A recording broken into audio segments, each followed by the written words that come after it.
Welcome to the 35th anniversary of the L. Ron Hubbard Presents Writers of the Future and the 30th anniversary of the L. Ron Hubbard Presents Illustrators of the Future. For our thousands of internet viewers worldwide, we have gathered this evening at the Taglian Cultural Complex in Hollywood, California.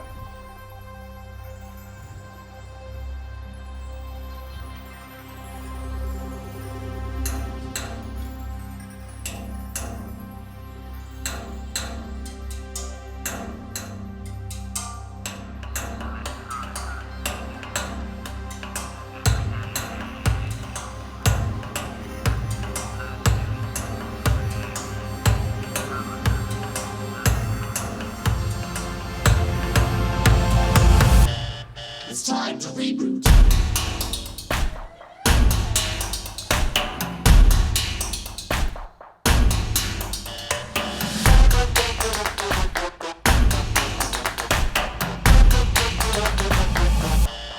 It's time to reboot.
It's time to reboot.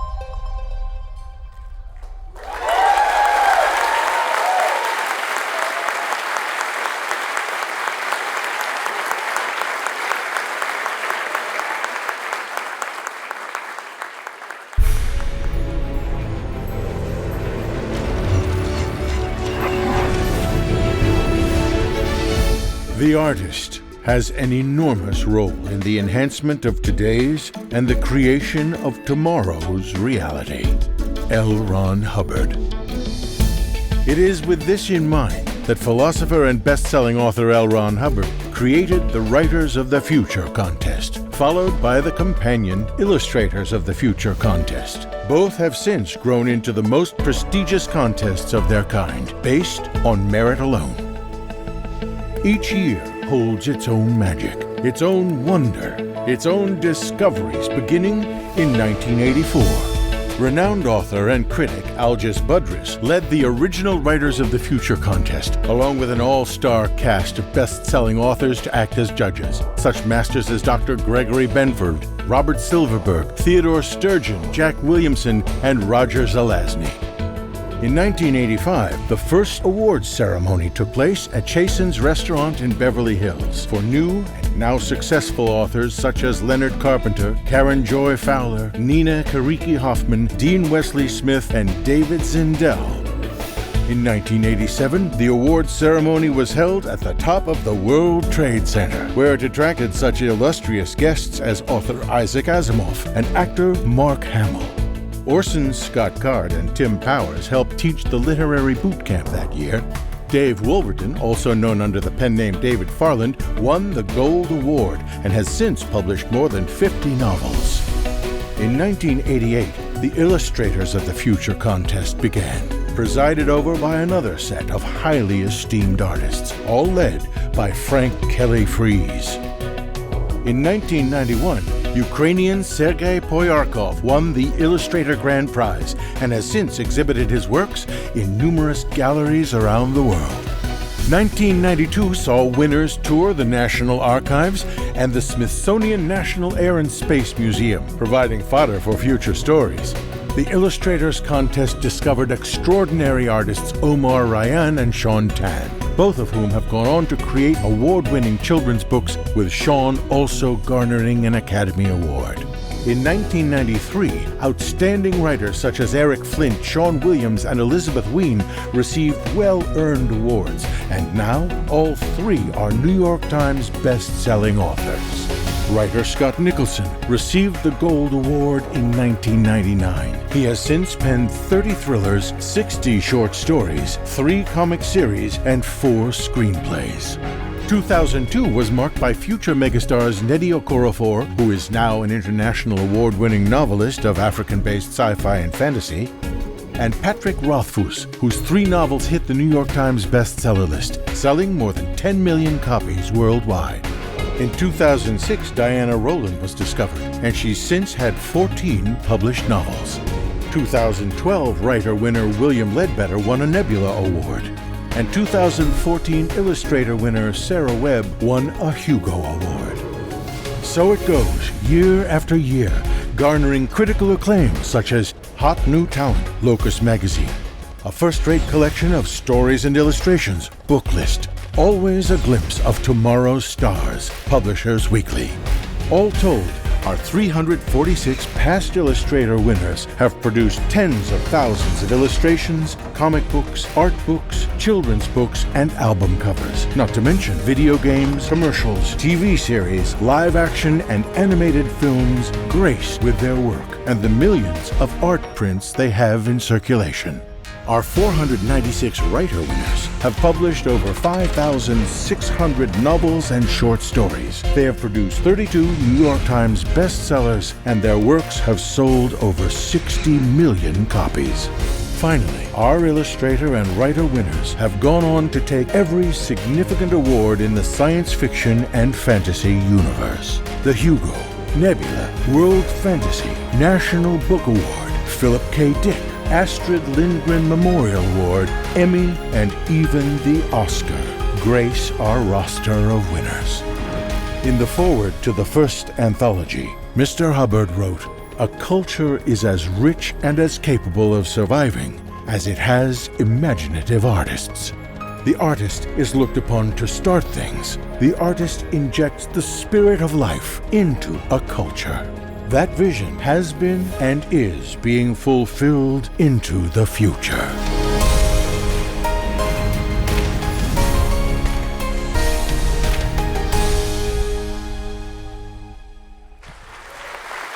Please welcome our Mistress of Ceremonies, Executive Director of Author Services, representing the literary works of L. Ron Hubbard, Ms. Gunhild Jacobs.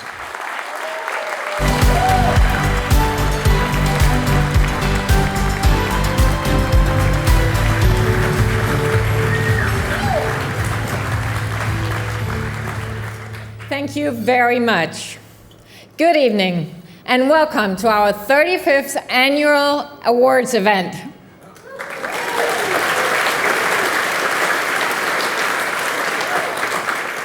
First of all, congratulations to all the remarkable winners who are with us tonight here at the Taglian Cultural Complex in Hollywood. Winners who, for the most part, weren't even born when we held the first awards event at the famous Chasen's restaurant in Beverly Hills back in 1984. As the saying goes, to begin is easy, to persist is art. And if science fiction is the herald of possibility, these contests are proof of persistence. 35 years of discovering and nurturing more than 800 new talent in the fields of writing and art.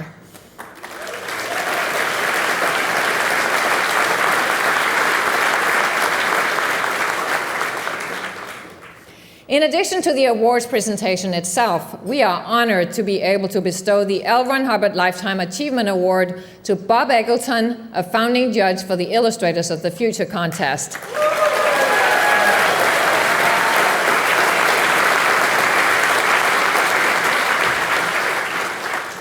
We will also hear from Ed Hulse, a pulp fiction historian who will give us a Science Fiction History 101, and we will witness a special presentation from Dr. Beatrice Kondo on behalf of the Heinlein Society.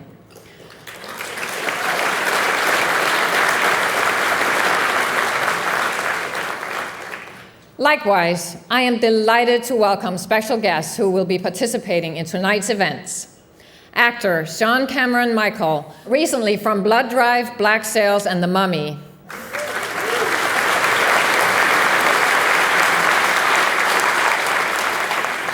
Actor Phil Proctor from Fire Science Theater, Monsters, Inc., and Toy Story.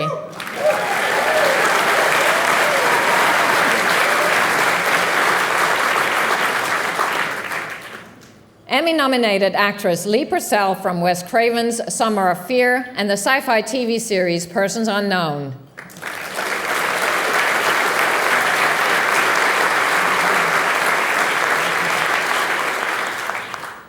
Actress Kate Linder, who has a star on the Walk of Fame and is known for her 37-year role and counting on The Young and the Restless, and recently in Mother's Day and The Charnel House.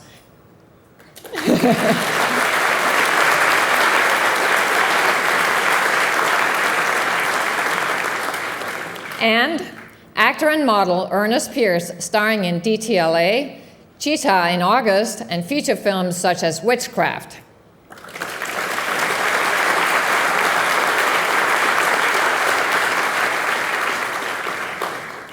Finally, let me introduce the pillars of the contest, the judges. Persistent, generous, and consummate professionals who concluded that these 24 winners sitting in this room should be added to the roster of who to read and who to watch next. The judges, past and present, for the Writers of the Future are Kevin J. Anderson, Dr. Doug Beeson, Dr. Gregory Benford, Algius Budries, Orson Scott Card, Hal Clement, David Farland, Eric Flint, Brian Herbert, Frank Herbert, Nina Kiriki Hoffman, Dr. Yoji Kondo, Nancy Kress, Catherine Kurtz, Anne McCaffrey, Todd McCaffrey, Rebecca Mesta, C.L. Moore, Larry Niven, Andrew Norton, Jody Lynn Nye, Dr. Nettie Okorafor, Frederick Pohl, Dr. Jerry Purnell, Tim Powers, Mike Resnick, Christine Catherine Rush, Brandon Sanderson, Dr. Robert J. Sawyer, Charles Sheffield, Robert Silverberg, Dean Wesley Smith, Theodore Sturgeon, K.D. Wentworth, Dr. Sean Williams, Jack Williamson, and Roger Selastny.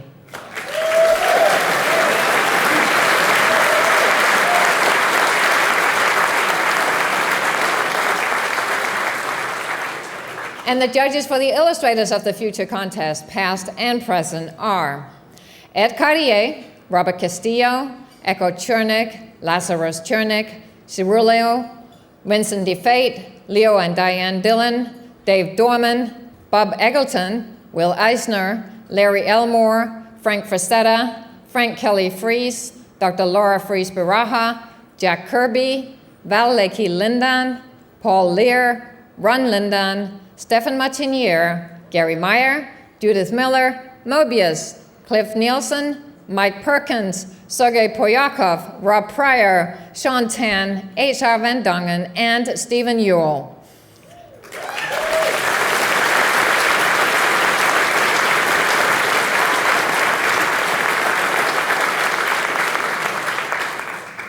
I want to especially welcome a new member of our panel of judges, Catherine Kurtz.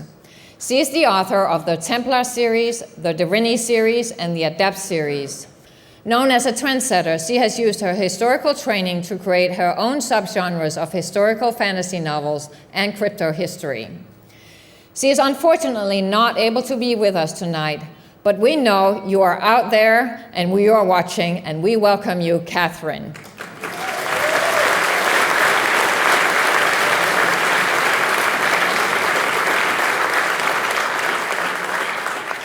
And as for all the incredibly talented judges who are with us tonight, please stand to be acknowledged.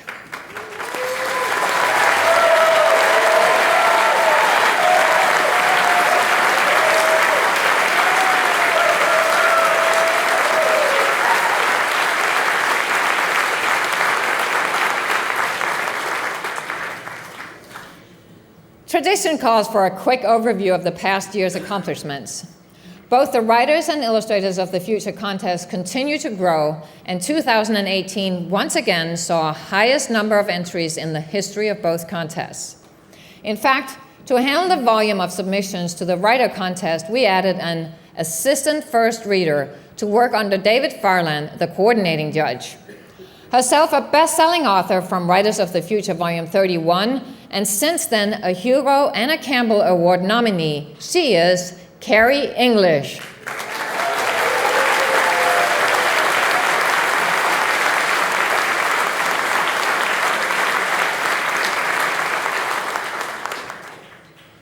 With nearly 800 contest winners, it is virtually impossible to keep track of everyone's accomplishments, but here are some highlights from the past year. No less than 31 past winners were finalists or nominated for major prizes such as the Analog Award, the Asimov's Readers Award, the Aurealis Award, the Aurora Award, the Chesley Award, the Compton Crook Award, the Digital Book World Award, the Ditmar Award, the Elgin Award, the Hugo Award, the Locus Award, and the World Fantasy Award.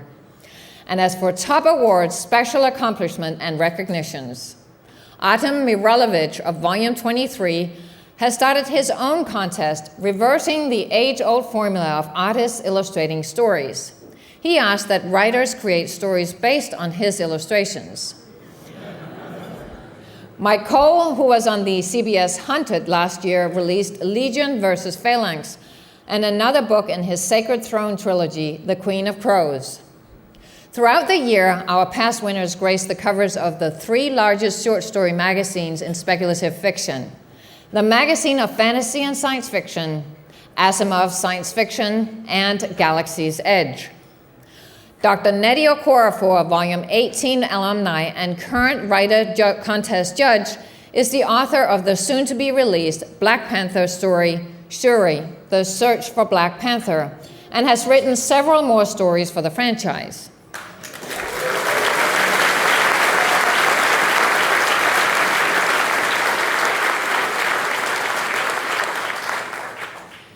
She won the Young Adult Book Locus Award and the World Science Fiction Society Award, both for Akata Warrior. Add to that, a Person of the Year award at the 2018 African Diaspora Awards, and I think we can safely say she is having a good year.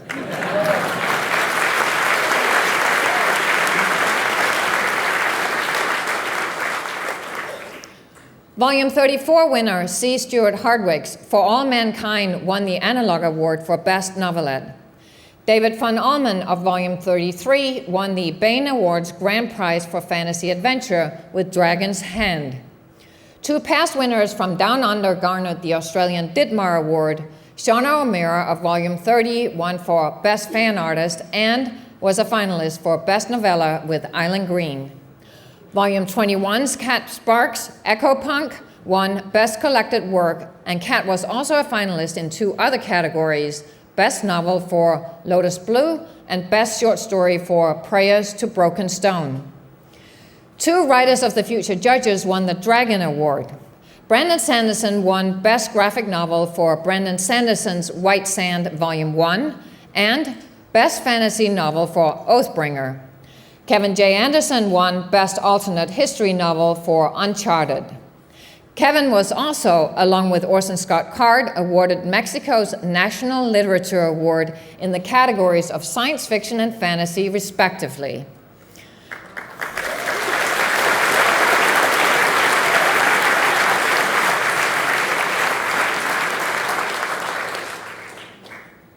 Past Illustrator winners Omar Ryan, Andrew Sanier, Sarah Webb, and Illustrators of the Future judge Cliff Nielsen were all selected for Spectrum 25.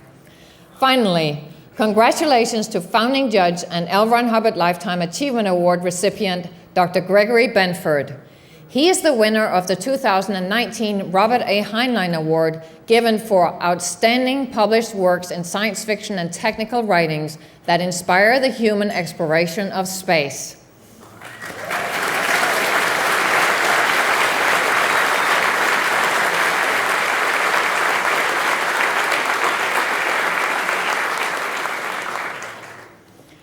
Writers of the Future, Volume 34 was released to critical success, eliciting praise from major publications, including Publishers Weekly, which declared that it features expertly crafted and edited stories and art, running the gamut from humorous to bone-chilling.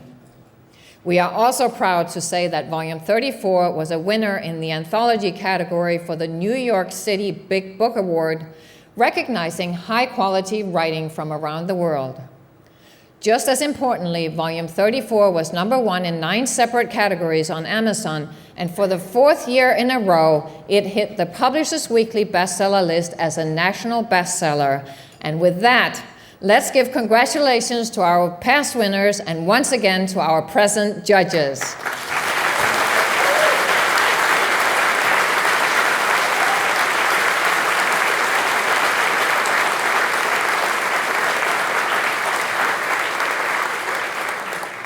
And now, to release L. Ron Hubbard Presents Writers of the Future, Volume 35, please welcome the President of Galaxy Press, Mr. John Goodwin.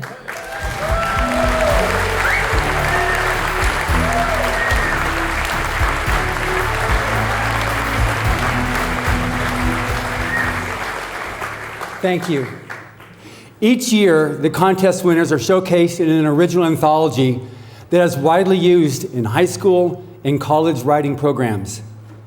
It is the benchmark that budding authors and artists use to measure just how good they need to be. And it is now my honor and privilege to officially release L. Ron Hubbard Presents Writers of the Future, Volume 35.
The cover art for the annual anthology is called One of Our Robots is Missing and was created by Illustrators of the Future founding judge and world-renowned artist Bob Eggleton.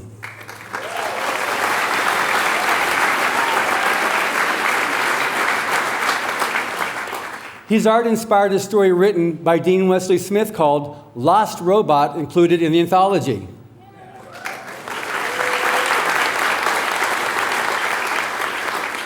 We also included 2 bonus stories. Rebecca Mesta's young adult science fiction short, Yellow Submarine,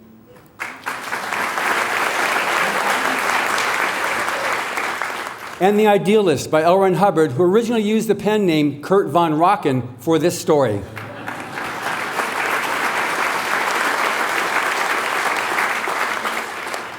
The anthology, of course, also contains all the latest prize-winning stories and illustrations. These are all beautifully presented in a large trade paperback format, displaying the gorgeous artwork in full color up front.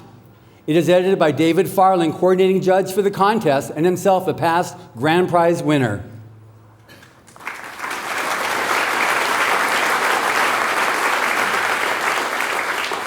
He also wrote the introduction and a few never-before-revealed pointers as to what he looks for in a winning story. In keeping true to the pay-it-forward philosophy of the contest and fulfilling a demand from up-and-coming creative artists for tips from established pros, we also included educational essays on the craft of writing and illustration, such as The Illustrators of the Future contest, Directing the Art, by the coordinating judge, Echo Chernick.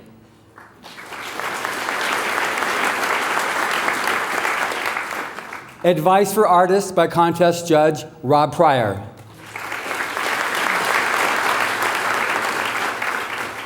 Tips for Embryonic Prose by contest judge Mike Resnick.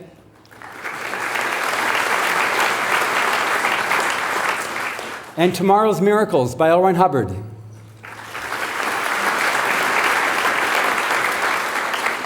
As for the rich content by the winners, if you want to read something different, something original, something fresh, and if you want to support these terrific new writers and artists, well, get your own copies tonight, and then congratulate the winners as you get their soon-to-be famous autographs.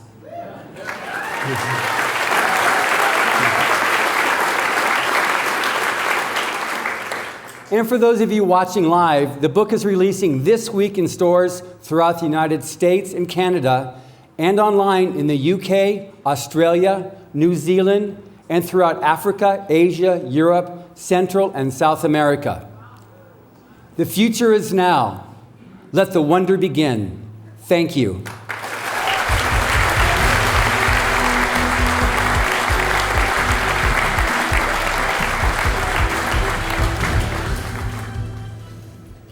On to the awards.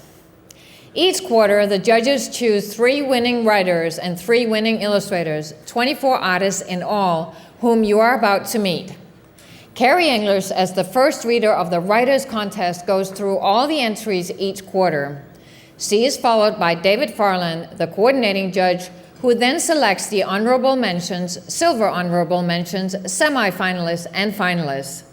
And, by the way, these days, an honorable mention or a finalist status is all that is needed to capture the attention of an editor. The rest of the judges read the finalist stories to determine the top 3. The quarterly first-place winners then compete for the Golden Pen Award. For the Illustrator Contest, Echo Chernick, as the coordinating judge, has the task of going through the 3 art pieces entered by each of the competing artists. She narrows those down to the finalists, who are judged by the Illustrator Judges panel. The judges then select 3 winning artists each quarter. We commission each of the 12 artists to illustrate a winning story from the Writers' Contest with a 4-week deadline. Echo then gives them individual art direction. And these are the 12 illustrations that are published in the anthology and which are finally judged to determine who wins the Golden Brush Award. All 12 illustrators are potential grand prize winners, and possibly all are on a few pins and needles right now. Both contests are judged anonymously, and so the judges get to discover new talent without any inkling of age, gender, race, or cultural background of the contestants. As for the sequence of awards in tonight's ceremony, winning authors and illustrators will be presented in the order their stories and illustrations appear in the anthology. Pay close attention as we go through the awardees and see if you can guess who will bring home the Golden Pen and Golden Brush Awards. And now, To present our first awardees of the night, please welcome Writers of the Future Judge Dr. Nnedi Okorafor and Sean Cameron Michael.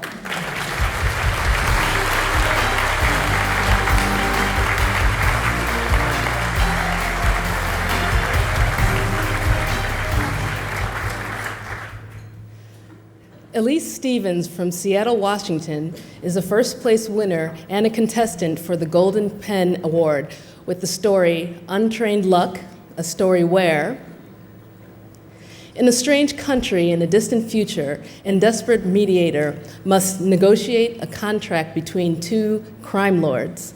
Illustrator winner Aaliyah Chen was born in Buffalo but calls California her home. From an early age, she fell in love with both reading and drawing, and found a hobby in reimagining science fiction and fantasy stories through her artwork. Please congratulate winners Elise Stevens and Aaliyah Chen.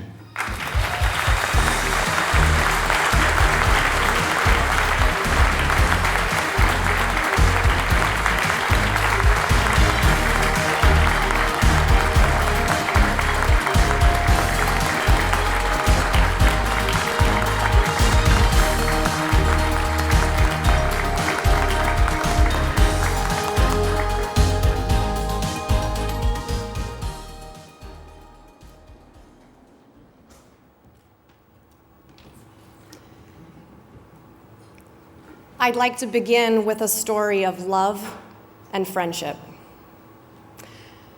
There was once a young woman who was accepted into a literary boot camp with one of her very favorite authors, and at the same time she had an 8-month-old baby boy. And as she was trying to figure out how in the world to make this impossible thing happen, a dear friend came up to her and said, "I will come with you. I will watch your baby. You go do this."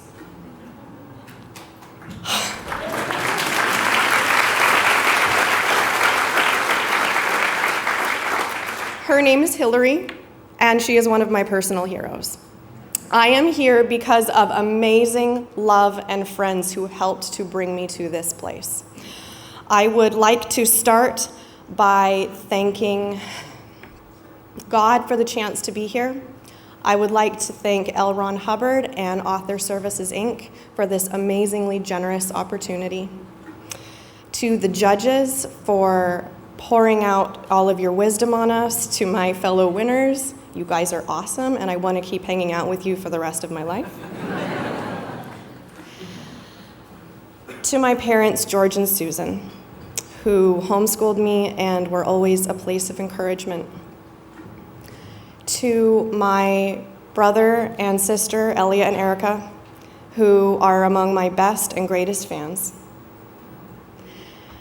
To the Wayfarers Writing Group, the Notion Club, and the Inky Fingers, you guys make writing a team sport.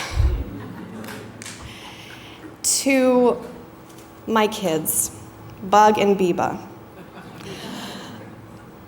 I thought that becoming a mother would blockade my writing, and 5 years after that point of no return, I have discovered it is just the opposite. My heart is deeper, my stories are richer, my imagination is broader because of my kids, and I'm sending you guys a kiss from Mommy.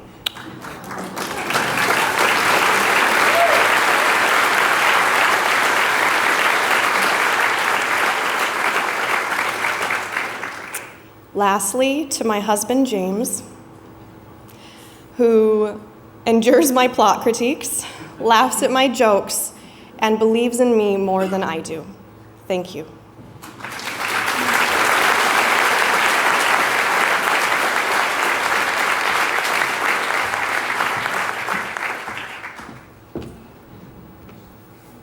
I'm really honored to be here tonight.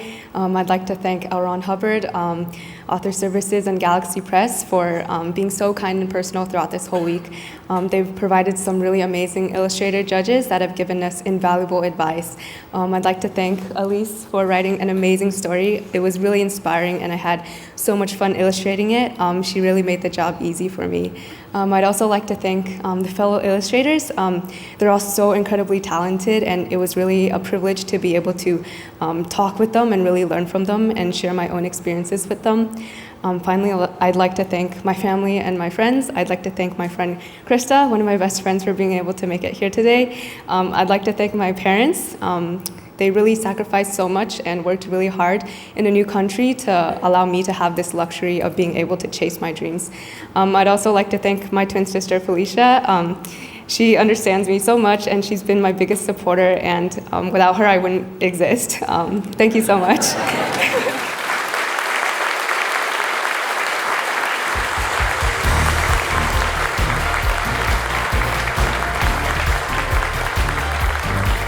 Please welcome Writers of the Future Judge Todd McCaffrey and Illustrators of the Future Judge Larry Elmore.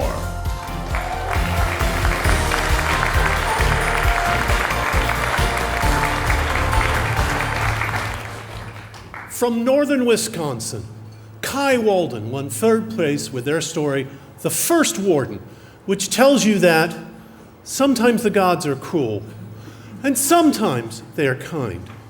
Sometimes they need a person to show them the difference. Illustrator Alexander Gustafson is out of the icy mountains of Vermont, where he enjoyed drawing, telling stories, and playing Dungeons and Dragons. Of course, to keep out the cold, we had to play Dungeons and Dragons. Alexander is, as far as we know, the first illustrator winner to receive a personal letter from his state governor congratulating him for his accomplishments. That's very good.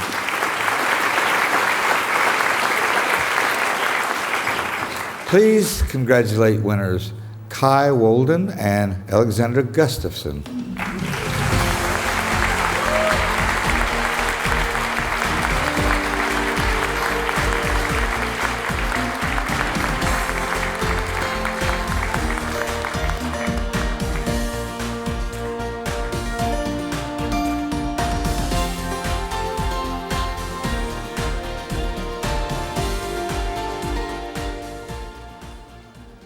Thank you so much.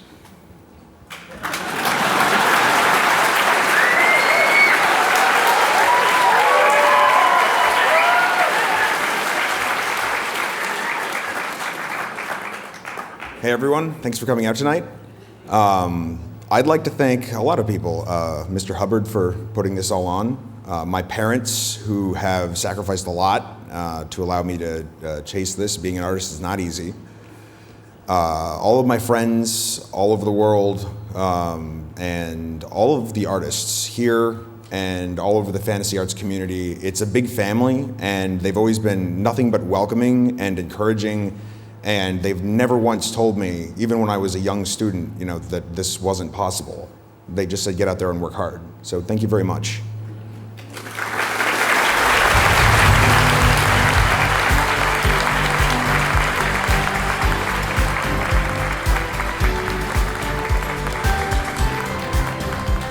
Please welcome Writers of the Future Judge Dr. Robert J. Sawyer and actor Ernest Pierce.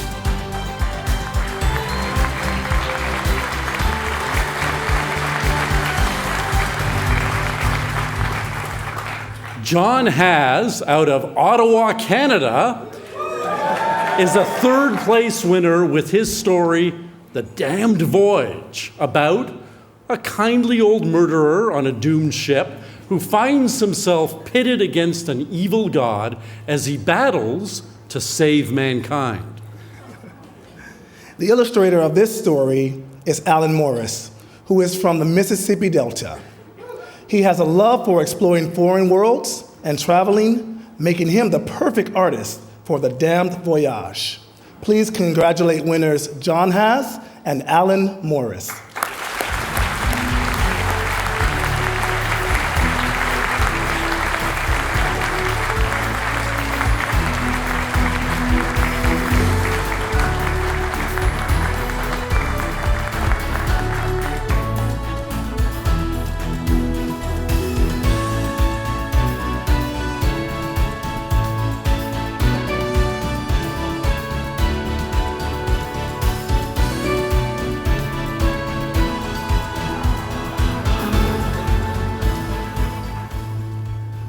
Okay, I obviously don't know what I'm doing here. Okay. Luckily, I wrote it all down. So, nobody makes it to a point like this, to any point of success alone. And if you're really lucky, you get a night like this to say thank you to people. So, here we go. To begin with, got to start with Author Services, L. Ron Hubbard, the judges, for putting this entire thing on, for bringing us out here for a week, for teaching us all the secrets for the past 35 years of paying it forward to, I was going to say young writers, but I don't quite qualify for that. It's called the next generation. So thank you to all of you for that. And speaking of the next generation, I am here with 11 amazing writers. It's hard to throw 12 strangers into a room together and expect them all to get along. But we did, because everybody's amazing. And I've made friends for the rest of my life.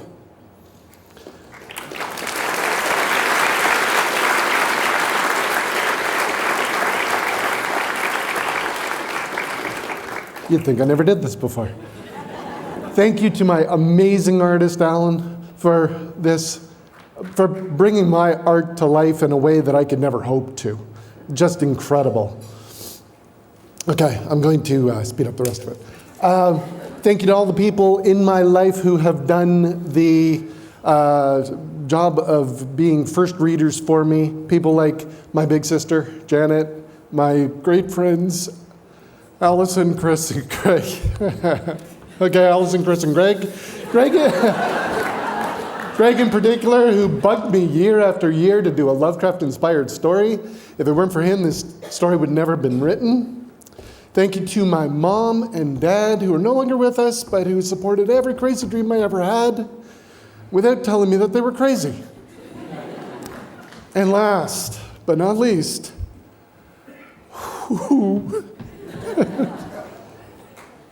thanks to my two sons, Jack and Oliver.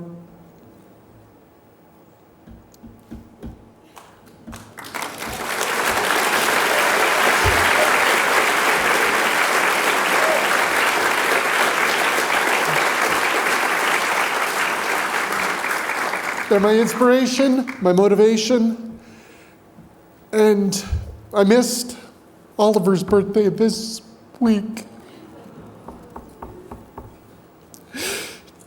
To be here. But he said, it's okay, you go, Dad.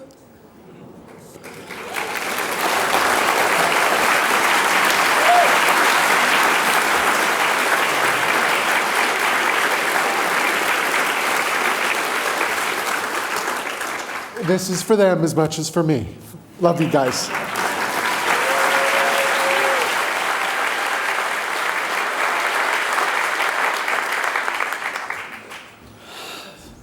That was emotional. I can't tell you how grateful I am to be here. I mean that from the heart. It's a sheer honor to me. And there's a few people I need to thank without whom I wouldn't be here today and I wouldn't be the person I am. And I hope you won't play the music. There's a lot. I want to start off by thanking L. Ron Hubbard and Author Services, the judges of this wonderful competition, for getting me here today. And of course, I got to thank my illustration family all around the world. It is the most giving home away from home anyone could ever have. I need to thank Sarah for always being there, Bear for always pushing me to do better, Alex for giving me the opportunity, and I need to thank my two mentors, Duncan Baird, especially Duncan Baird and Todd Lockwood, who have been endless help. And of course, my family. I need to thank my uncle who gave me my first fantasy novel all those years ago and set me off on my journey. I need to thank my grandmother for letting me play and run free and pretend that sticks were swords. And I need to thank my sister, my one and only sister, for being there since the beginning and being my first best friend. But most importantly, I want to thank my mom and dad, who taught me to be humble and hardworking and gracious and kind, and this one's for you. So thank you.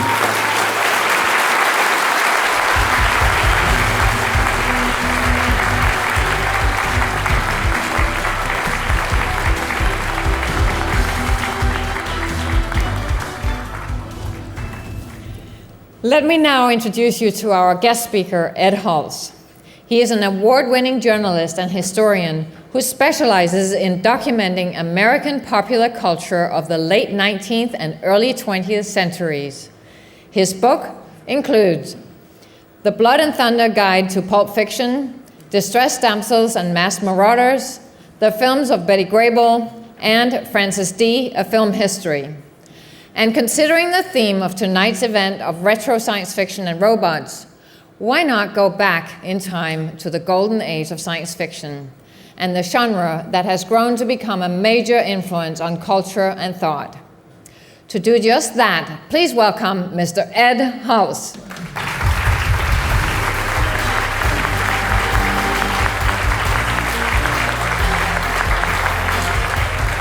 Thank you. First, I want to say how delighted I am to be with you all tonight. I want to congratulate everyone who participated in this year's Writers and Illustrators of the Future contest, especially the winners. It's a great honor for me to participate in an event with such a long, rich history. So now, if I may, let's talk a little about the history of the genre that brings us all together tonight. It begins with pulp magazines. So what were the pulps? Well, they were mass-market, all-fiction periodicals named for the coarse paper they were printed on. Paper so quickly and cheaply processed, you could actually see tiny slivers of wood pulp embedded in it. These magazines were roughly 7 by 10 inches and boasted colorful covers printed on glossy stock. The first pulp magazine appeared in 1896 and was called The Argosy. Published by newspaper man Frank Munsey, it was the flagship of a fleet of such periodicals that most notably included the All Story magazine, which debuted in 1905. It was All Story that in early 1912 published Under the Moons of Mars, the exciting tale of an Earthman mysteriously transported to the Red Planet. His name was John Carter, and his creator was the magazine's breakout star author, Edgar Rice Burroughs, who later that year thrilled All Story readers with a cute little yarn called Tarzan of the Apes.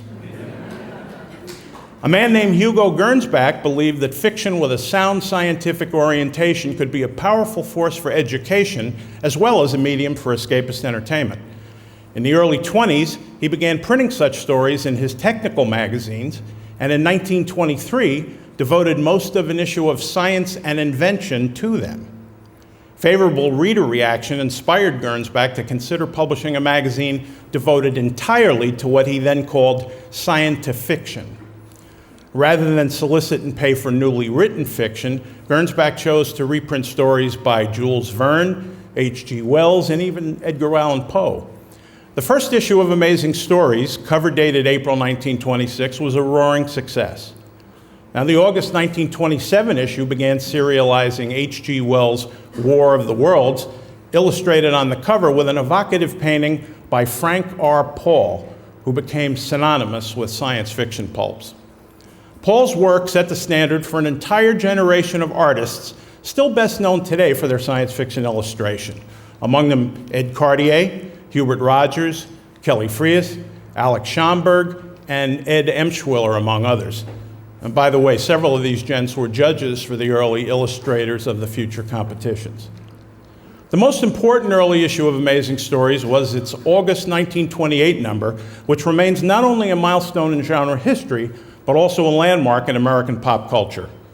The principal attraction was part one of The Skylark of Space, a novel by Edward E. Doc Smith and Lee Hawkins Garby. A rousing example of what would soon be dubbed space opera, this imaginative yarn revolutionized science fiction by expanding its parameters beyond our own galaxy for the first time. The next few years saw American newsstands stuffed with copies of Amazing Stories, Science Wonder Stories, Air Wonder Stories, and Miracle Science and Fantasy Stories. But the genre's most influential pulp magazine, without a doubt, began in January 1930 as Astounding Stories of Super Science. Published by William Clayton and edited by Harry Bates, Astounding wasn't particularly scrupulous about maintaining scientific accuracy in either its fiction or its artwork. Industry wags joked that to fill a hole in his latest issue, Bates would take a Western story purchased for another Clayton pulp and transform it into science fiction merely by replacing six-shooters with ray guns and horses with rocket ships. Now, it was during Astounding's early years that some people started referring to the genre as space opera, a play on the derisive term horse opera, which had been coined to describe Westerns. If two stories scheduled for the same issue took place on Venus, Bates would change one's location to Mars without giving any thought to the different climate or topography. Of course, it hardly mattered because most of his writers didn't know any more about the planets than he did. When Clayton went bust during the Depression and sold off his titles in 1933, Astounding was picked up by the well-established firm of Street and Smith, which at that time didn't have a science fiction pulp in its line. The new editor was F. Orland Tremaine, who lacked any scientific background but was bright enough to recognize yarns with interesting ideas. One of Tremaine's regular contributors was a brilliant up-and-comer named John W. Campbell. He wrote under both his own name and the pseudonym Don A. Stewart. His wife's maiden name was Donna Stewart, get it? He was hired as Tremaine's assistant editor in late 1937 and assumed full editorship of Astounding with the January 1938 issue. And that, my friends, changed the course of science fiction history. Campbell wasted no time remaking the magazine in his image and likeness, immediately changing its title from Astounding Stories to Astounding Science Fiction. He cultivated new writers. Most of them are active science fiction fans who'd started reading Gernsback Amazing Stories the previous decade. He suggested story ideas to those he felt most capable of doing justice to them. He instructed his cover artists to eschew the space opera action and bug-eyed monsters common to Clayton-era issues of Astounding. In short, he constantly strove to improve science fiction image, and in so doing, he ushered in what became known as the golden age of science fiction. Campbell published the first or early stories by a group of talented newcomers who would dominate science fiction for decades to come. Among them, Robert A. Heinlein, Theodore Sturgeon, A.E. Van Vogt, Isaac Asimov, Lester Del Rey, Lee Brackett, the list goes on and on. Heinlein, a former naval officer and aeronautical engineer, became known as the dean of science fiction. He was instrumental in using science fiction to explore cultural trends and address the impact of rapid technological advances on our civilization. During the years just before America's entry into the Second World War, Heinlein's major achievement was charting a future history in which he set a number of stories taking place during a 300-year period beginning in the 20th century. One of the best was Universe, which depicted a small civilization that inhabited a gigantic starship. The principal exception to Campbell's stable of authors was a talented journeyman who had spent nearly 5 years writing pulp fiction of every conceivable type before landing at Astounding, and by the way, settling into the genre that would eventually dominate his career. L. Ron Hubbard learned how to compose saleable copy, turning out complete short stories on a daily basis and firing them off to editors. He often dreamt story ideas at night and woke up the next morning ready to bang them out on a first draft basis. Hubbard had already been selling the Street and Smith's Western Story magazine and Top Notch magazine when he was urged by the company's editorial director to submit some copy to Campbell. See, the powers that be worried that Astounding was running too many stories celebrating futuristic technology at the expense of relatable characters and gripping melodrama. Hubbard's first submission to Campbell was The Dangerous Dimension, published in the July 1938 issue. His boundless imagination enabled him to generate more stories than Campbell could conceivably use in Astounding. And since many of them were more fantasy than science fiction anyway, the editor bought them for Unknown, a sister publication launched in 1939 as a vehicle for tales of the supernatural. For this magazine, Hubbard produced some of his most memorable stories, among them Death's Deputy, Slaves of Sleep, and two of the most effective horror and fantasy yarn written for the pulps, Fear and Typewriter in the Sky. And his breakthrough novel in the science fiction genre was 1940's Final Blackout, a chilling serialized novel that predicted nuclear holocaust several years before we dropped the first atomic bomb to end World War II. Now, by this time, Hubbard composed more thoughtfully and deliberately, and it's in Final Blackout, as well as his work for Unknown, that you can really see a master honing his craft. A.E. Van Vogt made a startling debut in the July 1939 issue with Black Destroyer. And the next year, he wowed the science fiction community with Slan, a tightly plotted novel whose protagonist was a benevolent mutant persecuted by an unreasoning society fearful of his superior abilities. Isaac Asimov had written several fine stories when Campbell helped him work out what became known as the 3 laws of robotics. First articulated in his 1941 story Liar, these rules have been voluntarily adopted by dozens of science fiction writers in films and TV, as well as prose. I could go on all night. Really, there were that many memorable stories in Astounding from the late 30s through the early 40s. Astounding survived the years of wartime paper rationing by shrinking to digest format in late 1943. Many of its best writers, such as Heinlein Hubbard and L. Sprague de Camp, to name a few, were in the armed forces, but others took up the slack. Although the post-World War II years saw a veritable explosion in pulp magazines devoted to science fiction, the genre's golden age waned as the youthful exuberance of earlier years largely dissipated. But science fiction had come a long way and would go a lot further. And these advances would not have been possible without John W. Campbell, his crew of writers, and Astounding Science Fiction, which kicked off the golden age. And what we call the golden age of science fiction isn't just a relic of the past. It's seeped into our popular culture in myriad ways. For example, the galactic empires of Isaac Asimov's Foundation series were foremost in the mind of George Lucas when he conceived Star Wars, and Doc Smith's Lensmen were among the influences of his Jedi Knights. And in that first film's famous bar scene, he even lifted a sequence from Hubbard's story, The Kingslayer, virtually word for word. There's more. Van Vogt's mutant Slans, if you think about it, were the forerunners of Marvel's X-Men. Countless popular motion pictures and TV shows have adapted classic Golden Age pulp yarns, officially and unofficially. Frederick Brown's Arena, for example, has been ripped off by filmmakers at least a half dozen times, although it was formally adapted for an episode of Star Trek. The evolution of science fiction continues apace, nearly 50 years after the death of John W. Campbell, whose Astounding Science Fiction eventually morphed into Analog magazine, which, by the way, serialized another genre classic, Frank Herbert's Dune, in 1965. And Herbert, by the way, was one of the early judges of the Writers of the Future competition, along with other science fiction greats, Algis Budrys, Hal Clement, C.L. Moore, Andre Norton, Frederick Pohl, Robert Silverberg, Theodore Sturgeon, and Jack Williamson, to name just a few. Now, these storytellers all contributed mightily to the evolution of science fiction. And now, you winners, you're part of that evolution. You represent a new generation of writers alternately building upon and superseding literary traditions that are now more than a century old. Yours are the ideas and concepts that will shape science fiction for years to come.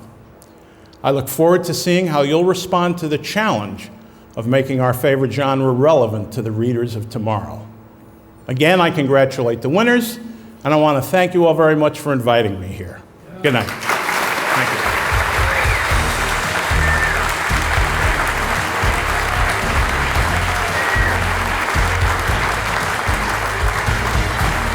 Please welcome Writers of the Future Judge Tim Powers and Illustrators of the Future Judge Val Lakey Lindon.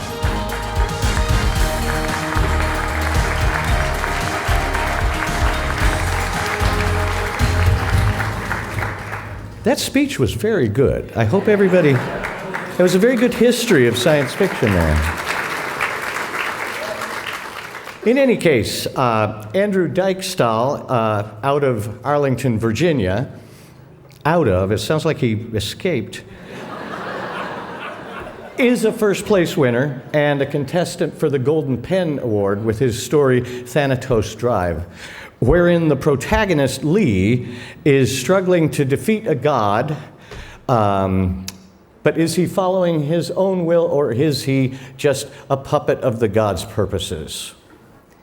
The illustrator of the story is Jinji Jiaomei from Los Angeles. She is, out of pure necessity, nicknamed Q. Originally from China, she came to the U.S. after high school, seeking further art education. And boy, did she get one this week at the workshop, okay?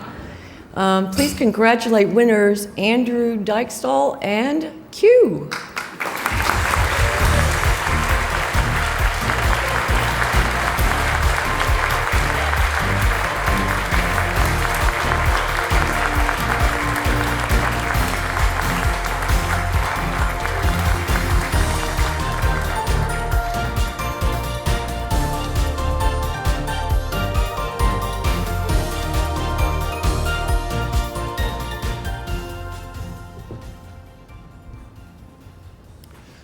Wow, well, of course, there are far too many people to thank. We'd be here until breakfast, and I don't know that the tagline has that lined up for us, although dinner was good enough, I wouldn't mind at all. But of course, need to thank L. Ron Hubbard. Without him, there's no contest, right? All the judges, without whom the book would be, yay high. You just bind all the submissions, right? And of course, Author Services and Galaxy Press, without whom there's no physical book. And the physical book, it's like the coolest thing I've ever held in my hands. I'm slightly biased, but excited. Of course, my fellow competitors, winners have been fantastic. It's been an absolutely wonderful week. I've learned so much. I have to thank Q for the just absolutely amazing illustration. I mean, she hit it out of the park. It's like, this isn't the picture in my head, this is better. I have to reread the story now that I have something that looks really good in it. Of course, I have to thank my parents. Without them, not only would I not be here, I wouldn't be anywhere. And I have to thank them more particularly for raising me to love stories and to love words. I mean, my father's egregious lies about frozen foods and things like that, and his sense of humor really shaped me as a writer, made me love science fiction possibilities that, you could lie to people and they would like you for it. And my mother is just an amazing woman. If hustling people at Scrabble were a thing, she would be living in a mansion or possibly some sort of lair on the side of a volcano. So I owe a great deal to her. To my sister Leah, who is an endless source of patience and encouragement, and sometimes Hebrew translations, which has been useful before in the past. And of course, the friends who've read all my work and have helped transform me from a writer who is just absolutely hopeless to a writer who has a lot of hope for writing things worth reading. And among them particularly, my friends Faith, Maggie, Virginia, and Aaron, and Aaron. Yes.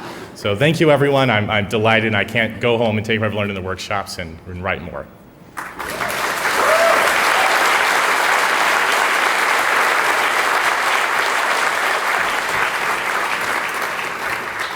Well, first of all, thank you for Galaxy Press for these amazing opportunities. And thank you, Andrew, for the amazing stories. This is my first time doing illustrations for the novels. It's such a great experience. And thank you for all the judges for the amazing workshops. At least, of course, thank you for my family for all the support. My mom is here today, and then I'm standing here because of all your hard work. Thank you so much.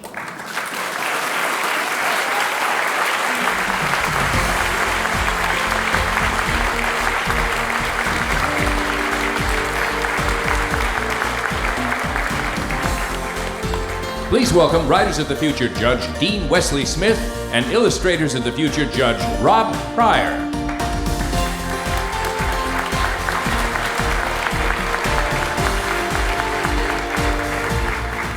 Yeah, there are a lot of people.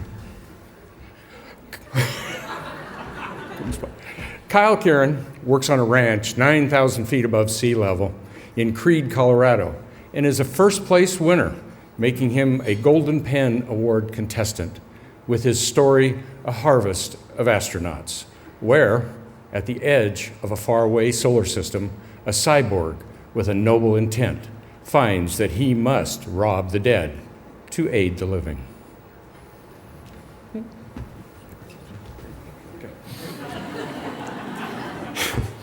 Illustrator Sam Kemp from Essex, England, has earned a degree in game design and a degree in concept art and animation.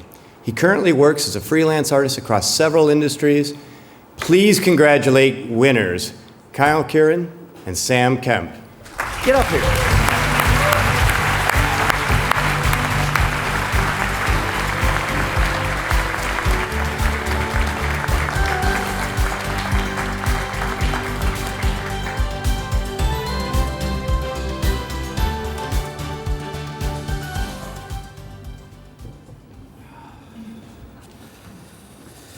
Wow, thank you.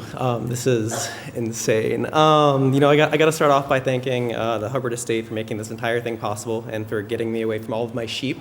This is a very nice change of pace. I want to thank everyone at Authors Services. I want to thank all of our amazing judges, especially our workshop leaders. You guys have been fantastic. I want to thank all my fellow winners. You guys are rock stars. I so look forward to following all of what I'm sure will be amazing careers. I want to thank my parents for giving me more chances to succeed at this and to pursue this than any one person honestly deserves. I want to thank my partner, Emma, who is the whole reason I'm writing short fiction at all, let alone short fiction that is worth reading. She's also the only reason I've managed to get this tie on today. So thank you. I really wish that was a joke, but it isn't. I want to thank Pam for putting me in a position where I could focus so much of my energy on writing. I want to thank Brandon Sanderson, from whom I was introduced to this contest. I want to thank Sam for his insanely incredible illustration. Honestly, it is beyond anything I could have possibly hoped for. And finally, I want to thank everyone here today. Thank you for being passionate about stories. Thank you for your support. Thank you for the gift of your time. Thank you very much.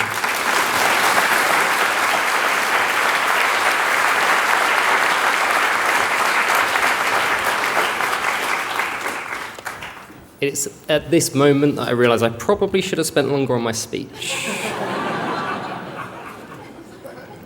Obviously, the same as everyone here, I'd like to start by thanking Ron Hubbard and providing an amazing opportunity, Author Services, for their hard work and dedication in arranging this.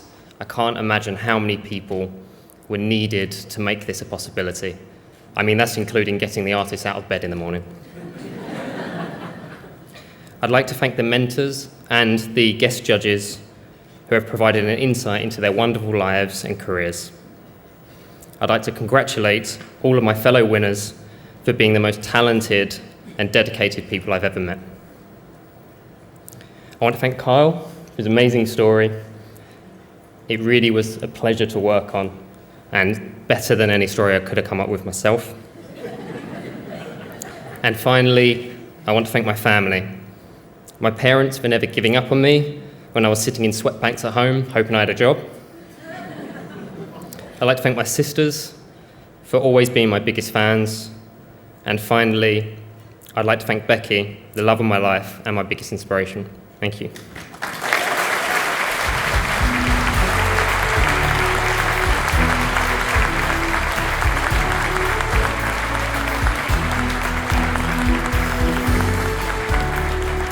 Please welcome Writers of the Future Judge Dr. Gregory Benford and actress Kate Linder.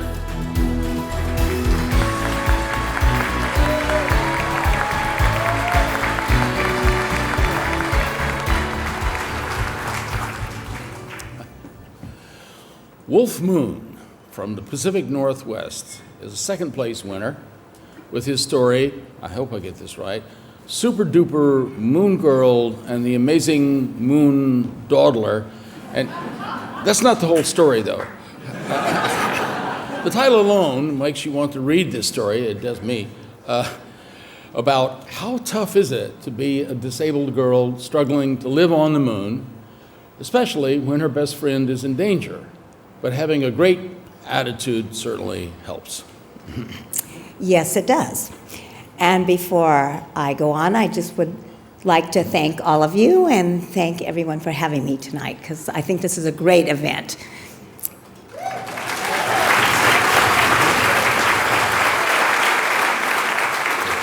At 15 years old, the illustrator of this story, Alice Wong, is the youngest winner in the history of the contest.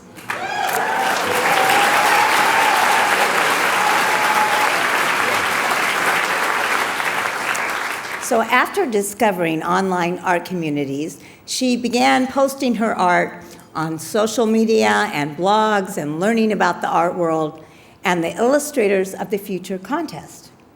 So please congratulate winners Wolf Moon and Alice Wong.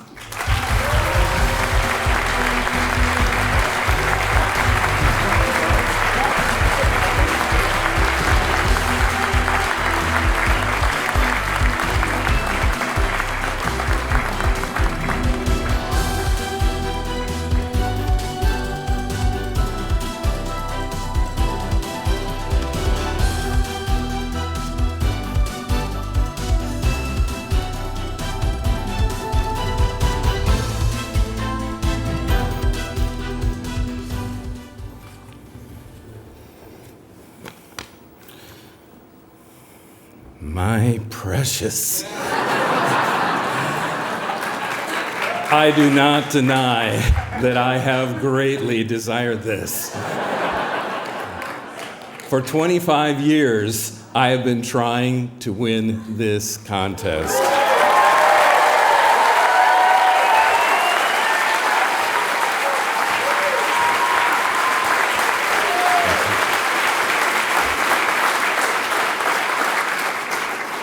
Thank you. I love this contest. I have always loved this contest.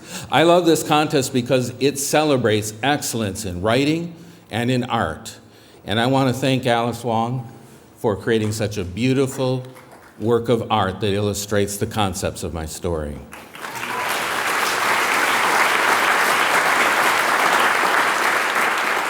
I have to thank L. Ron Hubbard. We wouldn't be here tonight without him. And he was the one, go ahead.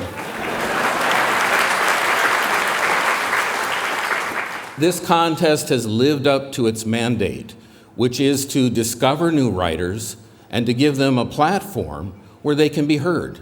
What could be better than that? We love writing, and we're so happy that this was designed and that we can be here tonight, and art, so that we can all share in the excellence that it brings forward. I love it, too, that this contest attracts great names in writing and art to be here and judge us. We have to especially thank our judges who taught us this week, and we want to thank Scott Card, Tim Powers, and of course, David Farland. We're very appreciative of your sharing your knowledge with us, and also all the other judges that flew in, Author Services did this for us, to train us and teach us and to share their knowledge. And you can't beat that, and you can't get this anywhere else. Another reason I love this contest. But I also love seeing new writers being discovered and being energized by this to launch their careers. Many of my friends have launched their careers through this contest. And also, many of my new friends are about to do the same thing. I was going to thank almost everybody in Author Services because they are so nice. But I thought I'd do this to tell you about something that you don't get to see, but we did. And that was that they do a reveal, an art reveal. And you would think this is the most exciting thing for us as writers and artists. But when I walked in that room, around the whole perimeter were all of the people in Author Services, all of them lined up standing there. They were like parents waiting for their kids to open up their Christmas presents. Every single one of them. And I missed my art. I didn't see any of the art. I was feeding off all of them because I'm an idealist champion. And it's like, this must be really important to these people because look at the energy and how they feel about us. And it really impressed me. And then I circled back around. It's like, there's Super Duper Moon Girl. But I loved seeing the feelings that they had for us. And I want to live in a universe where writers and artists are lifted up to such a high level. This has been a beautiful universe to be in. Thank you, John. Thank you, Joni. Thank all of the volunteers that made this possible. There's so many people. This doesn't happen without so many. Now I'll tell you the conclusion. 4 years ago, after we lost our business, our home, and my wife's health with a very serious illness, I decided life isn't going to get any better. So every quarter, I will make a simple goal. I'm going to enter Writers of the Future every single quarter. Of the 15 times I entered, 14 times I got certificates. The last was my win. And thank you. I wrote that story in about 36 hours on the last day of the quarter of this contest year. At 11:56 p.m., without reading it through because I didn't have time, I hit submit. And that's my winner. And all I can say is, please, you can never win if you don't send in your story. And you never know which story is going to be your winner. So please, send in your stories. It's the only way you win. And then finally, I have to say this. I talked my wife into coming by telling her the 35 that's on the program actually represents our 35th anniversary. So happy anniversary, Jules. This is beautiful, but this is not my precious. You are.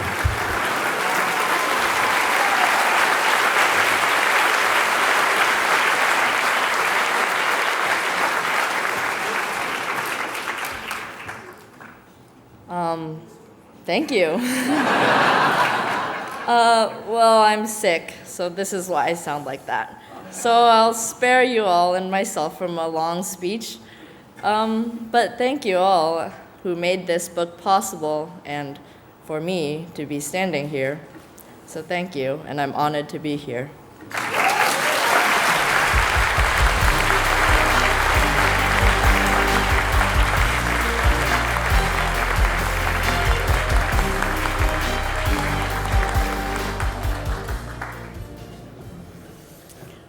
As you earlier heard from our keynote speaker, L. Ron Hubbard started his professional writing career at a young age, hammering out popular fiction tales in every genre.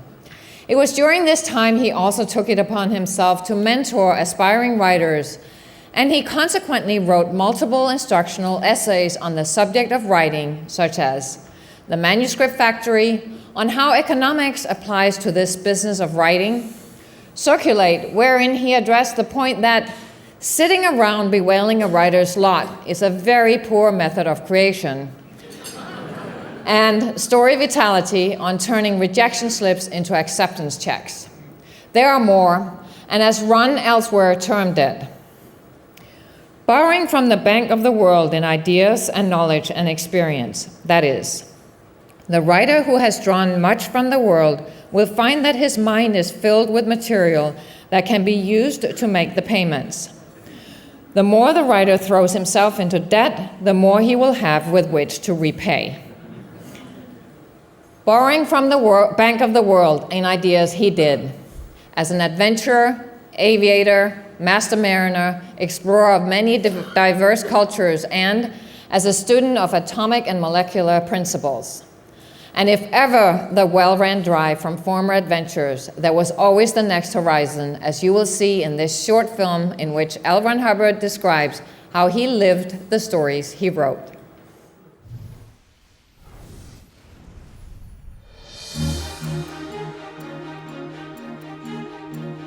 I used to want to go out and research what I was writing about. Everybody that was connected with me at that time thought this was a horrible thing for me to do. Of course, you must realize that when I did this sort of thing, I would turn up 3, 4, 6 weeks later with nothing left of my wardrobe but a pair of gum boots and some old corduroy pants, you know. Stubble of beard. I'd gone out and lived the part, you know.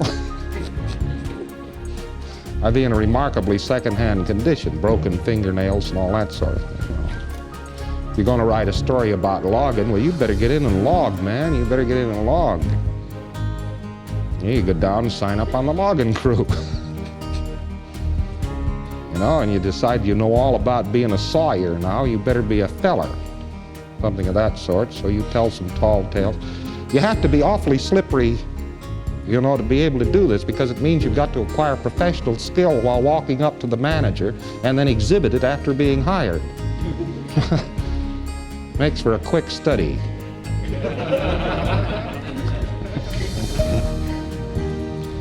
They didn't like to see me do this. I'd just disappear out of ken. Of course, they'd worry about me and all that sort of thing. I'd come back with engine oil all over me, having been a stunt pilot for 7 weeks, you know. Write a story about it. So it worried them, as one could see, but it was a dirty trick. I used to have a system of not writing about things I didn't know about. And I think it's a fairly good maxim. I would advise it to almost anybody.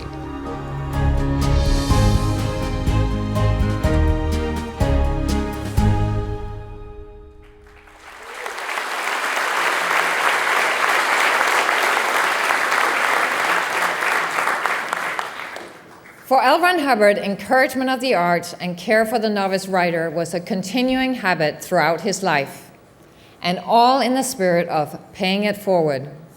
A philosophy that was preached, practiced, and popularized by Robert A. Heinlein, also a giant in the field and a lifelong friend of L. Ron Hubbard. To give a special presentation, please welcome the daughter of the late Writers of the Future judge, Dr. Yoji Kondo, and a member of the Heinlein Society Board of Directors, Dr. Beatrice Kondo.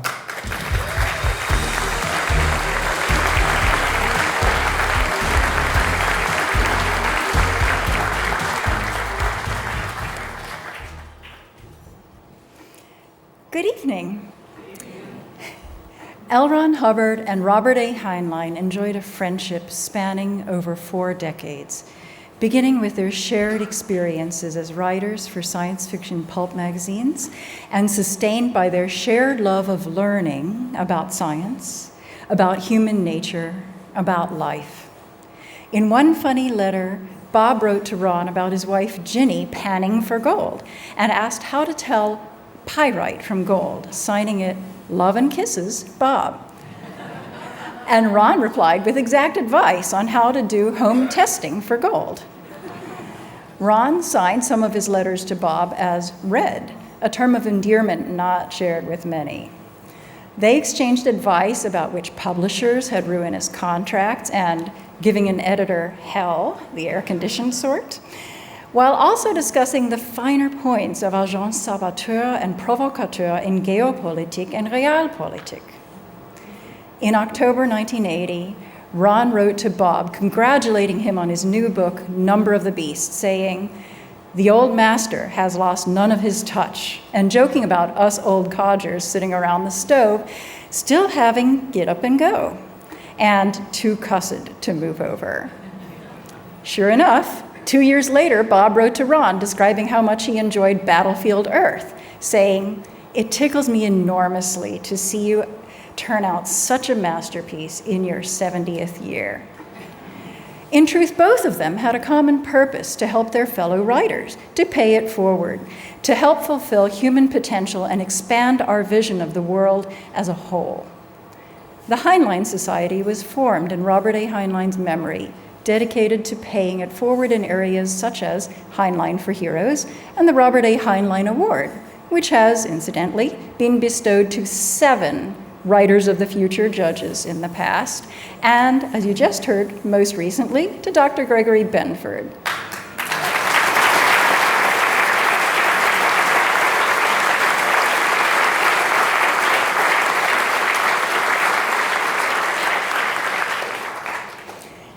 L. Ron Hubbard established the Writers of the Future contest as a means for new and budding writers to have a chance for their creative efforts to be seen and acknowledged. Tonight, I am honored to present a letter of recognition on the occasion of the contest's 35th anniversary. It reads in part, The Heinlein Society extends its congratulations and thanks to L. Ron Hubbard's Writers and Illustrators of the Future for their outstanding work in discovering and nurturing promising new authors and illustrators in the field of science fiction and fantasy.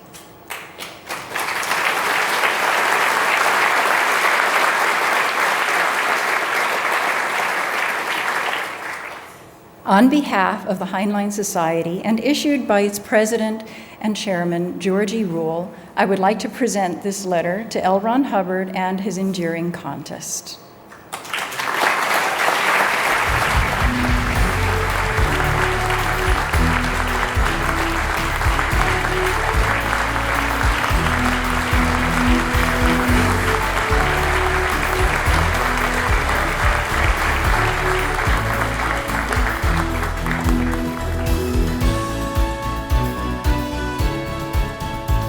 Please welcome Writers of the Future judges Kevin J. Anderson and Rebecca Mesta.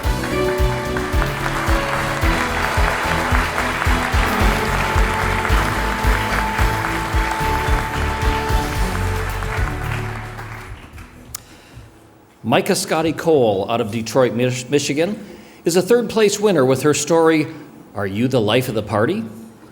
A story of aliens taking over the world and one father who decides to take vengeance on the people who bullied his daughter. The illustrator of this story is Josh Pemberton from Seattle, Washington. He originally sought inspiration from posters of oceans and dinosaurs on his walls, and since went on to receive a master's degree in illustration. Please congratulate winners Micah Scotty Cole and Josh Pemberton.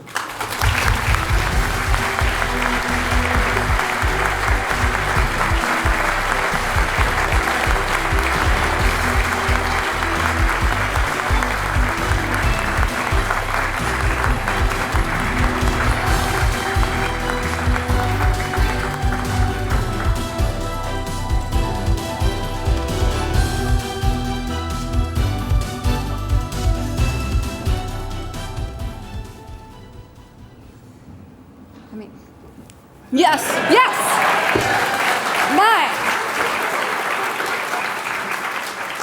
I feel like I'm gonna fall over right now. All right, well, to start off, I do want to thank all the 12, well, the illustrators are lovely, but like a whole week with the 12 of these other winners, it has been the most fun week of my life, and I am so proud to have met all of you. I'd also really like to thank ASI and L. Ron Hubbard and all of the lovely judges for coming out here to see us, and to David and Tim and Scott. I cannot believe I got to meet all of you and to learn so much. You have changed my life.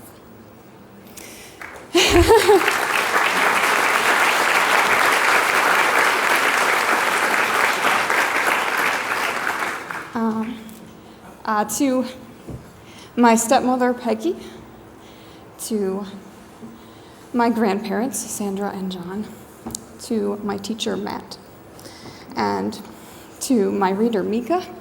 You know, Mika, Micah, I know, we get it all the time. I wouldn't be here without any of you, so thank you. To my artist, Josh, thank you for your brilliant rendition of my story. To my father, Glenn, for taking the time to understand a dream that had no relation to anything in his own life, just because that dream was his daughter's. Thank you, Dad.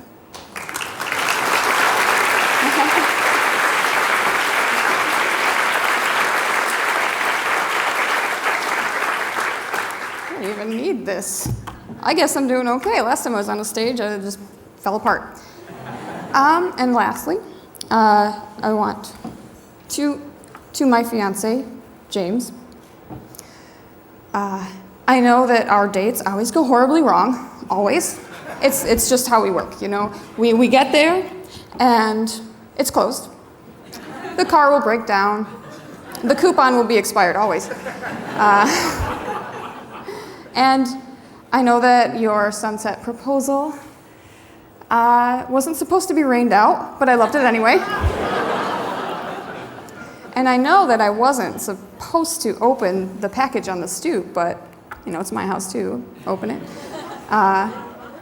Because there was a surprise, which I, of course, ruined. But I opened this package, and it was a black walnut desk plaque. I love black walnut. It's a thing. And it said, Micah S. Cole, author. Yes.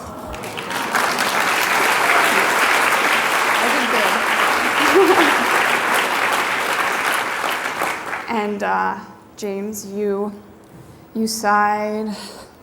Okay, yeah, of course you opened it. And you said, well, I picked that out for you because you've made it. And instead of standing on the shoulders of giants, you are now standing with them.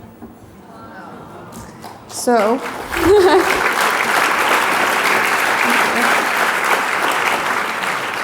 so far as astronomically excited as I am for my future as a writer, that future will be 1,000 times brighter because you are in it, James.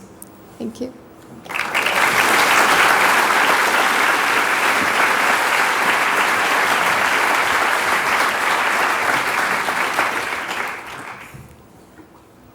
Well, this is all I didn't expect this. This is kind of a trip. I'm going to start by thanking Bruce, one of last year's illustration winners, for telling me about this, and then I'm going to have some words with him because he didn't really let me know what this was going to be. So it was the author services email that said tux fitting that it kind of went, what? Anywho, I'd like to thank Mika for this story. It's a good story. It was, I just want to say that art makes art, and you never know where inspiration's going to come from. So every time somebody writes something amazing or draws something amazing, dances, sings, whatever it is, it inspires other people and makes them want to do something kind of crazy and a little scary and maybe not the best financial choice. But it all really snowballs and pays it all forward. So really, thank you to Author Services for putting this on. Thank you for all the amazing judges for all sharing their time and their wisdom with all of us. And L. Ron Hubbard for really seeding this whole ridiculous adventure that we're all on together. Honestly, I really want to see what everybody does next.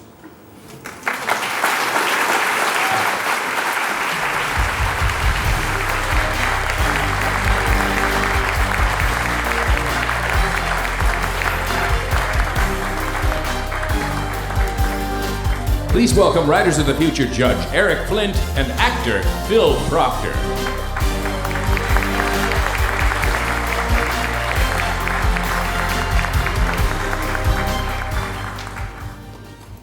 Native New Englander Rustin Lovewell is a second-place winner with the story Released from Service that starts out with the question, would you kill a child? Rustin also received a letter from his State House and Senate congratulating him for winning the Writers of the Future contest.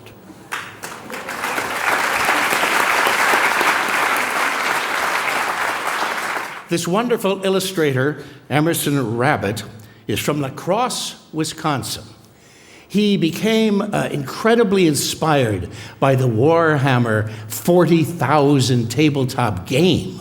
And his aspiration is actually to become a concept artist within the video game industry. But you know, I asked him, I said, you have a very unusual name. What kind of ancestry do you come from? Because I thought he might be a Welsh rabbit. Turns out he's Irish and German, like me. Anyway, please congratulate the winners, Rustin Lovewell and Emerson Rabbit.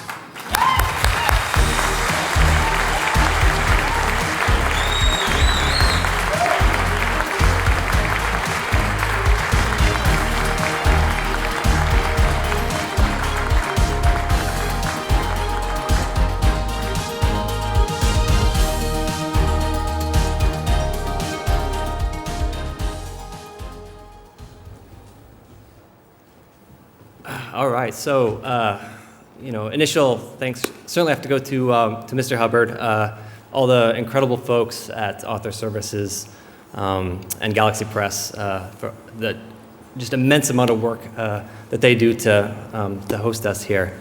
My story, the story that's in the anthology, is largely about those choices that we make that completely change the trajectory of our lives. And I made one of those choices a couple years ago when I decided I want to be a writer.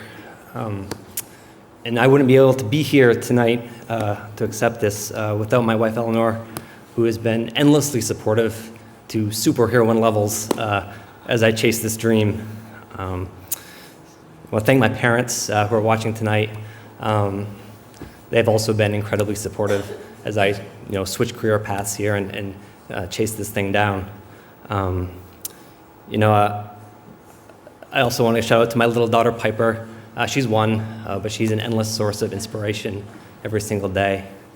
And I want to thank Emerson for just an amazing piece of art.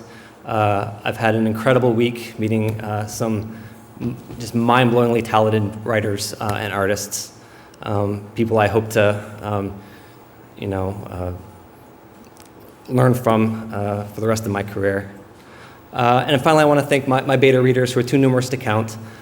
They sacrifice a tremendous amount of time and energy helping me and making me better. So you guys know who you are. My deepest thanks. Thank you all.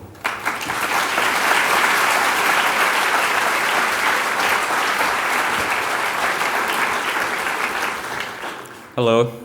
I just want to say how humbling it has been to meet such incredible artists and writers and the judges. And this whole week has been so surreal to me. And I just want to say thank you to everybody who's a part of it.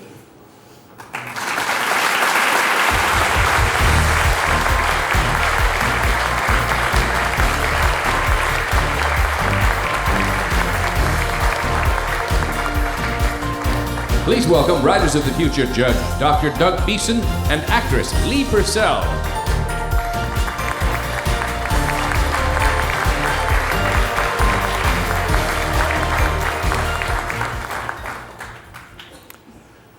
David Cleaton is from the United Kingdom. He is a first place winner and therefore a Golden Pin Award contestant with his story, Dark Equations of the Heart, where those who can see the beauty of math sometimes find it overbearing. Illustrator Vytautas V. was born in Lithuania. Currently residing in Paris, he is mostly self-taught, using his own analysis of classic masters in addition to many online tutorials. Please congratulate winners David Cleaton and Vytautas V.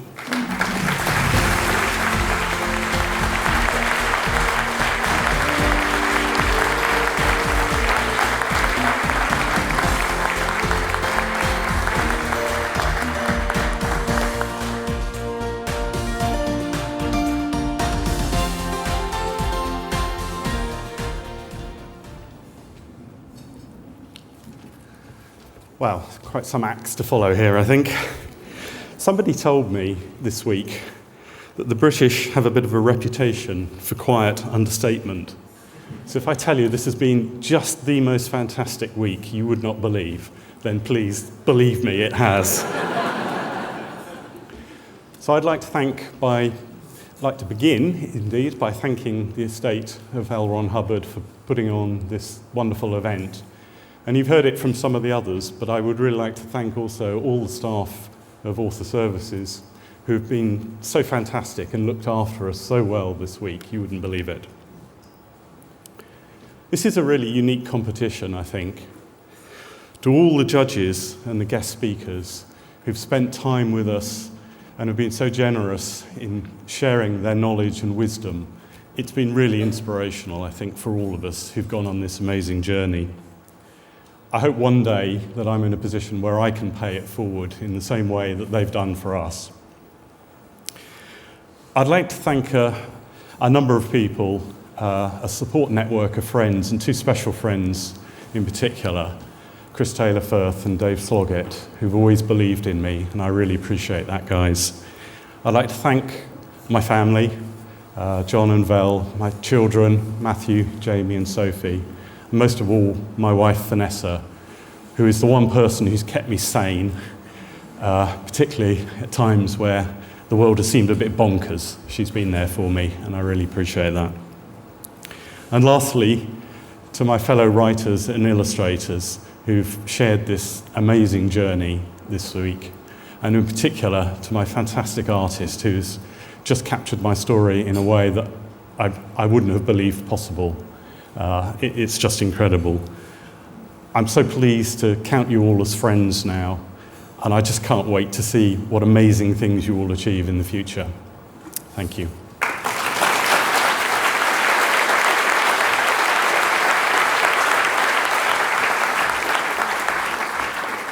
That's pretty. I forgot to take this out. 1 second.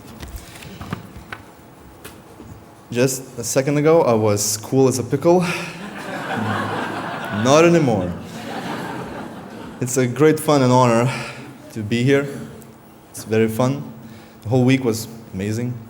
I would like to thank L. Ron Hubbard for creating this contest and funding it and honoring the abilities of writers and artists and bringing them together. I would like to thank Author Services for running year by year this event. I'm sure it's tremendously difficult, but hopefully fun. Specifically, I would like to thank Johnny Labaki for, it was a bit of a trouble getting me here, getting me across the pond. Messed up myself a little bit, but so I was late to the party. I just got in at the reveal of the artworks, but since then it was amazing. But except for the jet lag, it's still there. I would like to thank David for his story. It was very interesting, very visual, easy to illustrate. Thank you very much. Also, I would like to thank Mitch Buer, who picked me up from the airport.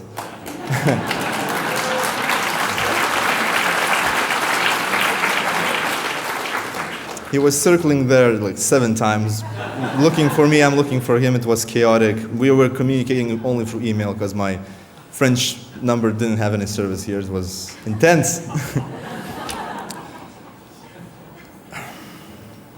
I would like to thank my mother and my grandmother, Yorate and Elena. They always nurtured me to do what I want to do, to create as much as I want to create, anything I want. Just gave me everything, gave me their whole lives. I love them both very much. My grandma has passed away a year ago, and I'm sure if she could see me here now, she will be very, very ecstatic. So here's to you, Grandma.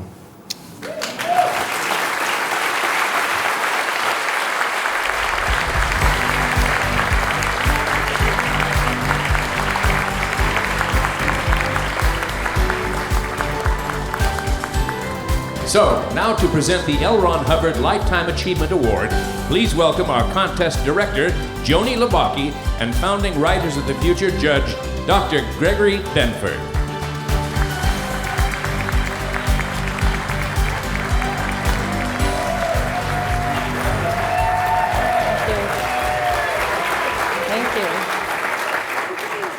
The L. Ron Hubbard Lifetime Achievement Award is bestowed to individuals for their outstanding contributions in the fields of writing and art. It has been presented in past ceremonies to luminaries and masters such as Jack Williamson, Frederick Pohl, Algis Budrys, Frank Frazetta, Anne McCaffrey, Frank Kelly Freese, Robert Silverberg, Larry Niven, Dr. Jerry Purnell, Charles Brown, Dr. Gregory Benford, Orson Scott Card, Tom Doherty, Mike Resnick, and Larry Elmore.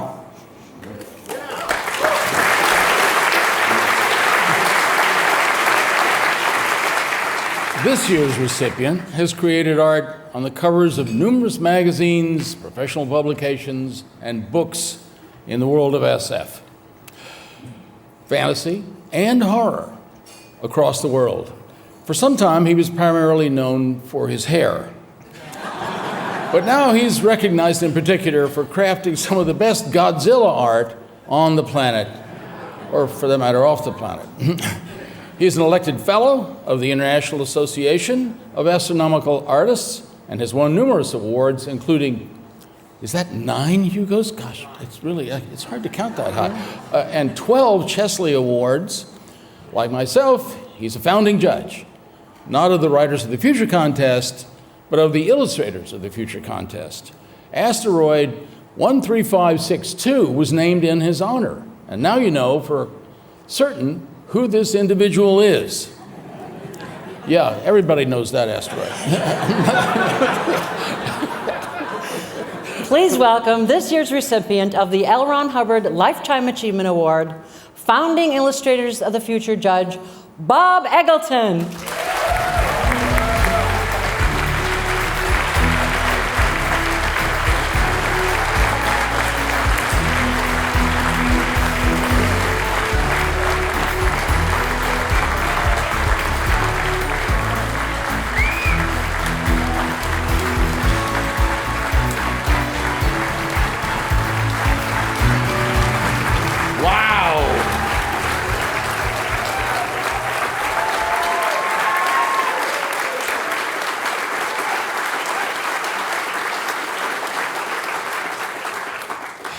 I was walking through by a mirror and I said, yeah, the hair's still cool.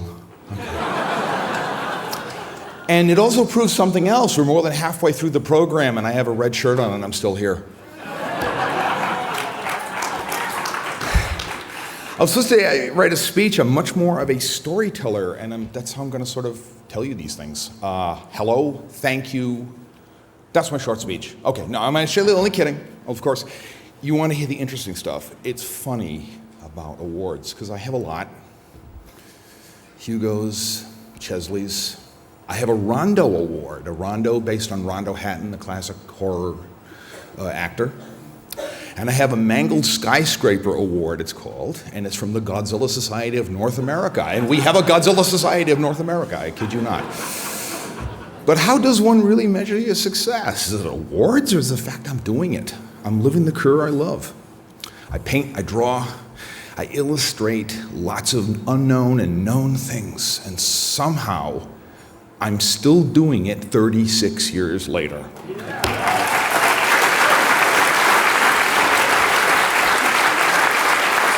And to give some perspective on that, I have been a judge for 32 years. So here we are. So I take a cue, as far as awards go, like this, I take a cue from the great director Francis Ford Coppola, who said in an interview recently, when you're young and you get fired for stuff later in life, they give you lifetime achievement awards for it. Because you did things a little different and you didn't fit in. Well, here I am. And that describes me totally. Let's go back to the beginning. There was this big explosion in space. The Earth cooled and the dinosaurs came. And no, wait a minute. You want to hear my beginning? Okay. Alrighty. Actually, I believe we all are creative. I was born creative. I knew at a very young age what I wanted to do. I knew at 4 years old what I wanted to do. When I first saw some great things of fantastic nature, I said, this is what I'm going to do. But I just believe that it gets drummed out of you as, at a very early age, people want you to kind of form and fit in, and no matter what, square peg, round hole, rinse, repeat, that kind of thing. That's back to hair. I was born in 1960 in the wonders in Concord, Mass, to the wonders of the space age, Mercury, Gemini, Apollo. It was an amazing time that was accumulating in a singular moment of that first man who set foot on the moon. And I realized, and I was very young, I was 9. Maybe it was 8. No, I was 8. And I realized this is what humans can do when they're at their best. And that's what got us into those heady days of creativity, of thinking and imagination. You can't problem solve if you don't have imagination. I used to entertain myself with drawing of all kinds of creatures and spaceships and dinosaurs and stuff like that. And later, when I was about 7, my parents were really aiding and abetting me a lot, actually. My dad said, there's a program you've got to watch. It's called Star Trek. And this was a game changer for me. I was already considered pretty weird at the elementary school I was attending. Can you imagine that, you know? At about 10, I was taken to, and then about 10, I was taken to see a movie that would alter my life even more. And that movie was called 2001: A Space Odyssey. And I was very young, and I was with a bunch of adults, and they sort of said to me, hey, look, if you need someone to help you understand this, we can. Well, guess who ended up explaining it to them? And I got a story here. This is a fun story.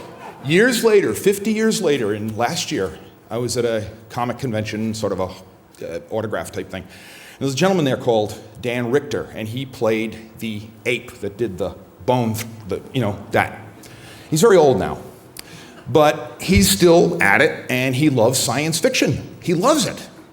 And this representative sort of introduces me, and like this, he's like, because he knew me, and he goes, this is Bob Eggleton, and he says, wait a minute, I read a lot of science fiction. You're not the guy that does. And I said, I got into this because of your damn movie. And then it was amazing. It was really great. My mother, she made sure I got into all kinds of art classes and saw museums in London that had great old master classic works. This is all going at the same time. Turner, Constable, John Martin, I could name 100 more. And I learned from these masters, I soaked up their genius and their diversity and creativity. All of them told stories, either with color and light or with narrative situations. And to this day, I've really never been able to get enough of them. I'm the guy in the museum that goes right up to things and like, I worry security people. And then I went to art school in the late 70s, and as you can imagine, the focus was less on good drawing and more on non-representational stuff, which to a large extent is fad and it's trend-driven junk, and there I said it. However, I credit one really awesome art teacher there, and his name is Enrico Pinardi, and he fostered my interest in science fiction. He knew who Frank Frazetta was, and he said, well, and he had this Boston accent. He said, kid, you got to follow what you got to do. You got to do what you got to do. And he introduced me to H.R. Giger, and then, of course, that was the Alien came along. And, well, it was more fuel to the fire. And at this point, I really wished there had been an Illustrators of the Future contest for me to enter. Because look at this. Wow, what a thing we have here. This is amazing. I mean, I don't know about you, but I'm still sort of the other thing that's happening is I'm still sort of getting over that robot in the front. That is absolutely amazing. That is, I take it you like the cover. I take it you like that, okay. Joni says, we got a surprise for you. And I was like, okay, great, yeah. And I get out of the car and I'm like, And I get home and I'm sort of jelly from that. And then somebody says, there's 5-minute Godzilla trailers online. And I'm like, oh my God, that was done for the night. So first came the Writers of the Future, and it discovered some of the greatest talents in our field. And later, in 1988, Kelly Freas, who is a mentor, and he was and is my science fiction father. He really was. And to that end, I'm working with Laura on a book of his work. So there'll be a book coming out of his work. I'm writing it. I'm a writer now. Anyway, he called me up, because we called people in those days. We didn't have email. And he said, hey, I want you to be a judge in this contest that I'm kind of overseeing out here in California. And I said, hey, cool, I'm there. And because I believe in this whole idea of passing it forward, giving it forward. And I use the term artist for me in describing myself because first and foremost, I consider what I do as fine art. And illustration's just an application and exploration of that. You have to be good at drawing to base any good artwork on. We have age of computer media. I love what it does in movies. I love what it does, but don't ever think a computer's going to make you a better artist. You got to have that drive, and it comes from a pencil, a paper, and the ability to be able to produce something that communicates to the viewer. Whether it's oil paint or pencil or computer, your talent must overcome the limits of the medium. End of story. Don't let computer-driven thinking define what you do. It's all in the drawing. We live too much of our lives in a virtual glass house. I paint in oils. When the power goes out, I may be in the dark, but I still got a painting. And I had a friend of mine call me up about that. He said, you know, I hate you. He said, I lost my power for a week, and he said, I hate you. And I said, oh, okay, I lose my power. I put on a bunch of candles, and everything's cool. And my dad, who was a great guy, who got into, he said, put this whole idea of common sense and diversity in all aspects, and he always said to me, always keep the faith. And whatever that faith was. And it was diversity and survival, and I simply decided at that point that I was just not going to be known for any one thing, but for a lot of things. And I love all things related to space, science, dinosaurs. I love giant monsters and giant robots, you think. And to me, it's all, you know, how you can say, how does that have to do with like 2001 and Godzilla? Well, it's all to do with scale. It's a scale of the size of the Earth or the rest of the universe. It's a scale of us to the size of Godzilla.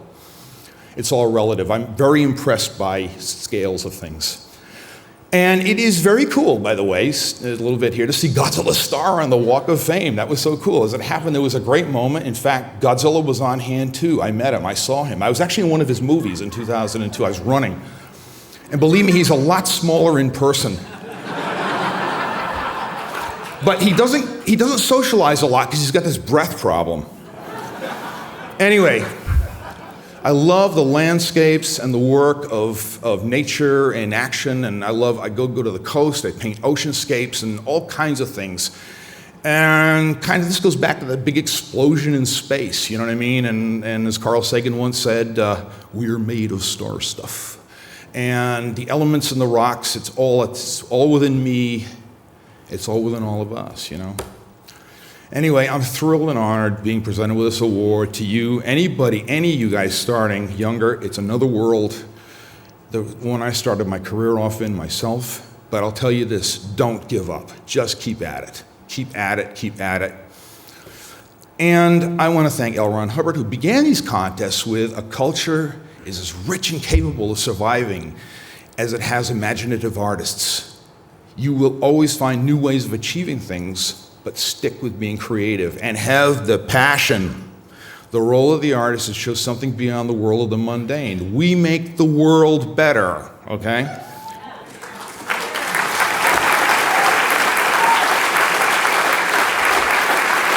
My thanks to too many. Have you got 4 hours? Oh well. My mother and father, who are no longer with us, and people who've enjoyed my work, to all the classic movies and the authors I've admired, to everybody at Galaxy Press, ASI, especially the creative people, Maliva and Maurice, who I worked on this very cool cover with, and you see it on the Writers of the Future book here. It blends the best of both worlds, because they liked the smaller painting I did, and I had to make it bigger. So I did another bigger painting to fit around it, and it was meshed seamlessly by Maurice with some digital manipulation. So that's when we're working together. That's when it's all working together. And then, of course, the amazing Dean Wesley Smith, who wrote this cool story around the art, and that's where it's the best. This is about the 6th time that's happened to me, too, by the way, which is a very cool thing. Art and writing is a collaborative venture. It needs to be. I always will, always say that artists and writers can work together, and sometimes writers can work off of artists' art and write, and we can all work together. It's great. And my biggest thanks is my wife, Mary Ann, who is from Australia.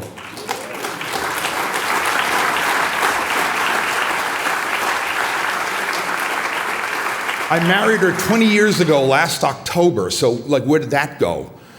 And she deals with me, and she's that one good person that keeps me together. She's the one that, and I say this, and I'll leave you with this too.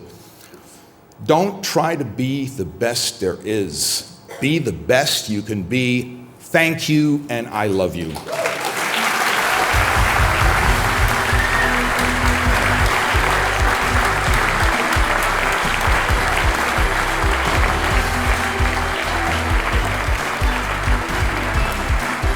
Please welcome Writers of the Future Judge Jody Lynn Nye and Illustrators of the Future Judge Sergei Boyorkov.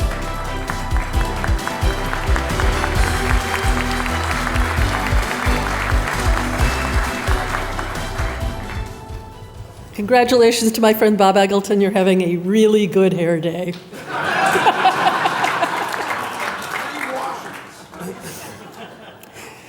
Christopher Baker from England is a second-place winner with his story, An Itch. When Claire's father cut down the old tree at the edge of the garden, it was because the enchanter had an itch for something he couldn't quite describe. Well, the illustrator of the story is a New Mexican native, Jennifer Ober, whose passion for fantasy came from her childhood immersion in classics such as Tolkien's Middle-earth, Star Trek, and Star Wars. Please congratulate winners Christopher Baker and Jennifer Ober.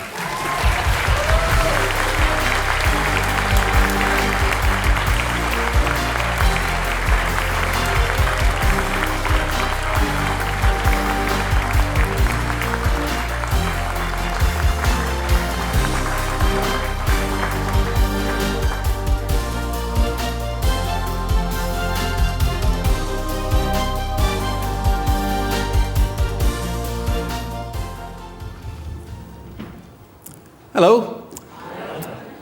Oh, that's nice. So this is quite bewildering. But like David, I'm British, so I figure I will bumble my way through and try and maintain the maximum amount of charm as possible. So, is it working? I hope so.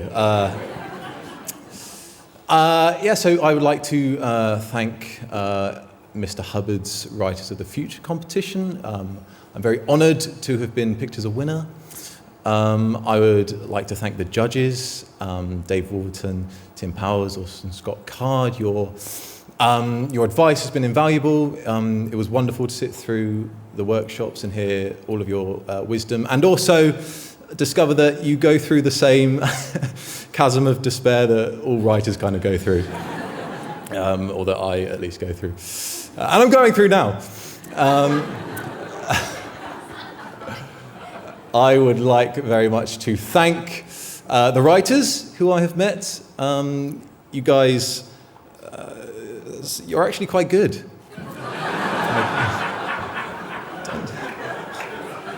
Don't know if anyone's told you that yet, but there you go. I would also like to thank my parents. You two are also quite good. And a guy called Seamus Allen, who is my friend and mentor. He told me to enter this competition and gave me, I think, the 16th edition. And I had a flick through that and I was like, it looks pretty cool. So I entered. And here I am in Hollywood. So something turned out okay.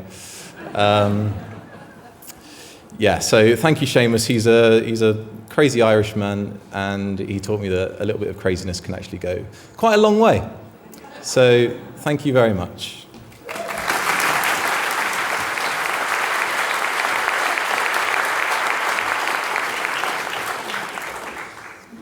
Oh my. Well, I wanted to thank L. Ron Hubbard for this foundation and the opportunity to do the Writers of the Future competition. I also wanted to thank the judges for all their hard work this week and mentoring us and helping us prepare for the future with our illustration careers. I also wanted to thank the staff of the Writers of the Future who worked on that. You guys went above and beyond, especially for me, so I really wanted to thank you guys for that, especially Joni. And then I also wanted to thank my friends and family, especially my parents, for supporting me and helping me pursue my passions. Without them, I wouldn't be here today, so thank you.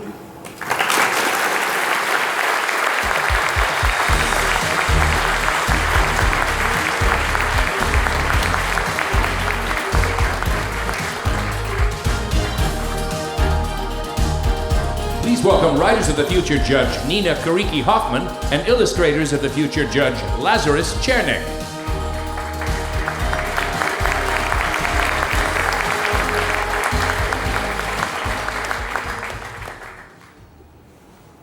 Carrie Callahan, out of Kentucky, is a third-place winner with her story Dirt Road Magic, where there's a lot to be learned from the crotchety old wizard who lives in the trailer house at the end of the road, but perhaps the most important lessons aren't the ones he's trying to teach.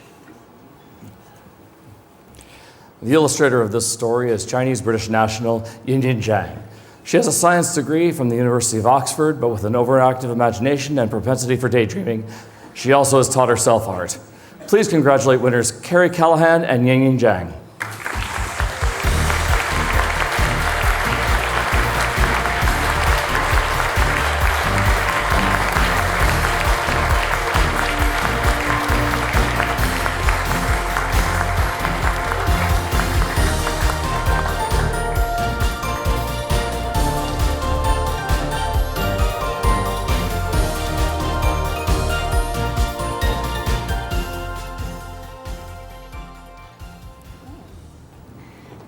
Hello, everyone.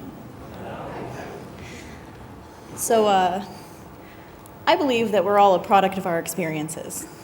And the people around us kind of contribute a lot to who we are and how I got here, therefore. So for me, I'd like to thank first my dad, who hobbled all the way over here from New Jersey on a broken ankle. I want to thank him for giving me science fiction novels and paperbacks from his own collection when I was growing up. And I'd like to thank my mom, who's out there watching, for the ego to write and to submit. So thanks, Mom. And I'd also like to thank Galaxy Press, Author Services, and L. Ron Hubbard for giving me the opportunity to use the science fiction and the ego to actually do something cool. And of course, you know, there's new friends. All of my fellow writer winners have been fantastic. It's been great meeting you guys. All of the judges who have taught me so much.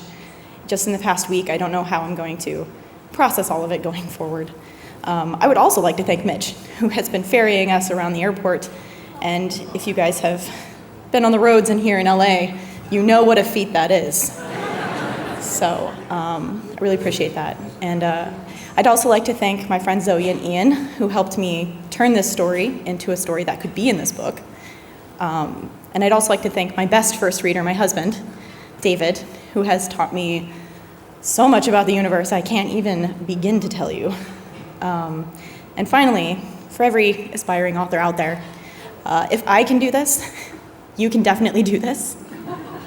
So never reject yourself. Okay, thank you.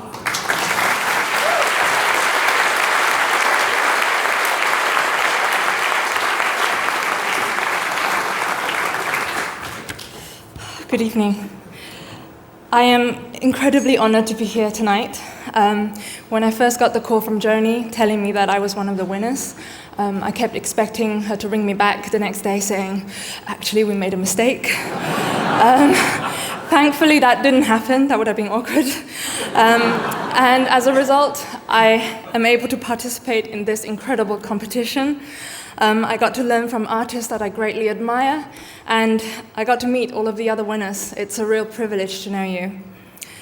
All of this would not be possible without the generosity and vision of L. Ron Hubbard, so I would like to thank him for providing this opportunity for all of us. I'm also grateful for everyone at Author Services for their hard work in organizing this competition and for the judges for giving me this opportunity. I'd like to thank my friend Hannah for introducing me to this competition, and to Cecilia and Zoe for always believing in me. And last but not least, I'd like to thank my parents who are here tonight for not panicking too much when I told them I wanted to pursue art.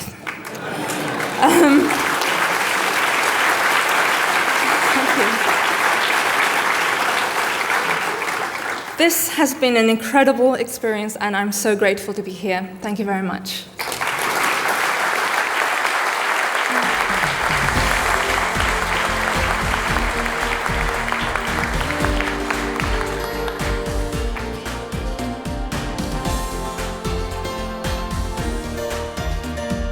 Please welcome Writers of the Future Judge Larry Niven and Illustrators of the Future Judge Dr. Laura Fries Baraha.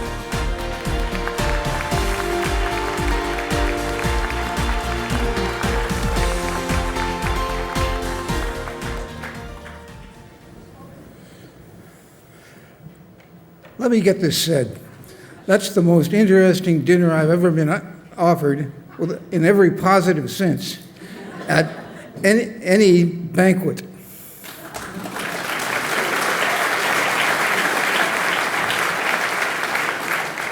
Okay.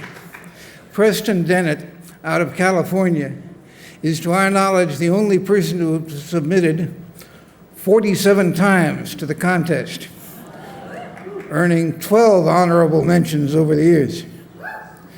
This year, he won second place with his story, A Certain Slant of Light, about Walter, who has always loved his wife. Is his love for her more enduring than time itself? Good evening, everybody. Illustrator Christine Rhee was born in South Korea and now resides in California, where she discovered her love of art while completing her degree in molecular and cell biology at Berkeley. Please congratulate winners Preston Dennett and Christine Rhee.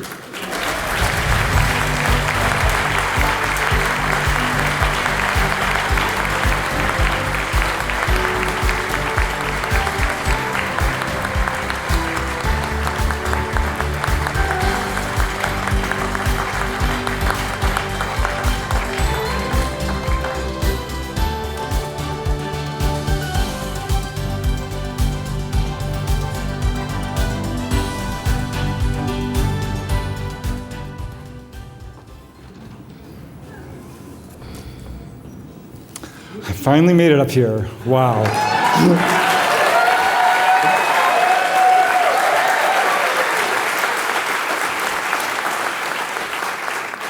have a million people to thank, but I'll hold it down to about 7 or 8, maybe. First, Mr. Hubbard, of course, and all the people at Authors Services, Inc., for treating me like a real writer. I couldn't be happier. I'd like to thank my mom for giving me my first science fiction book when I was about 14 years old. I don't think she realized she was creating a monster, because in about 2 years, I had about 200 books in my room. My dad walks in, couldn't believe that you couldn't see the walls anymore, and says, "We have to throw away all these books." My mom says, "Don't you dare." So I want to thank my dad for not throwing away my books. I'd like to thank my family and friends, some of whom are here tonight, I think, just to see me in a tuxedo. And of course, my fellow winners. Couldn't hope to meet a greater bunch of people, lifelong friends for sure. I normally don't like to thank people who make me cry, but in this case, I'll make an exception, because when I saw my illustration for my story, I started bawling like a baby. So a huge thanks to Christine Rhee.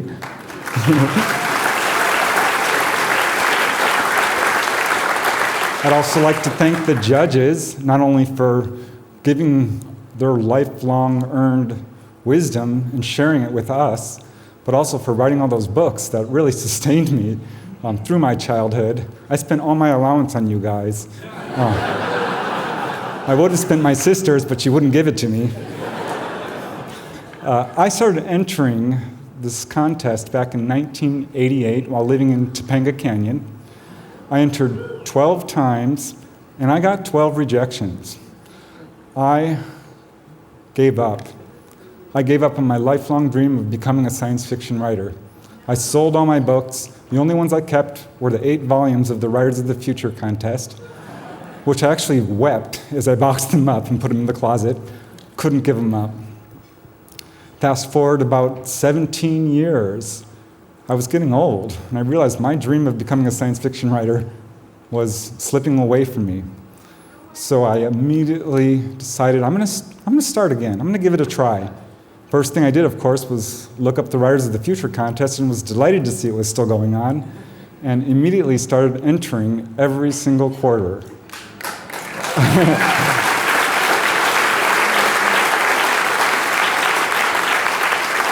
Yeah, I racked up a bunch of honorable mentions, but couldn't seem to get past that barrier until I was browsing the Writers of the Future forum. Huge shout out to the people on the forum. I learned more from you guys, really, than anywhere else. And came upon this thread about not giving up. Thought, that's right up my alley, let's check this out.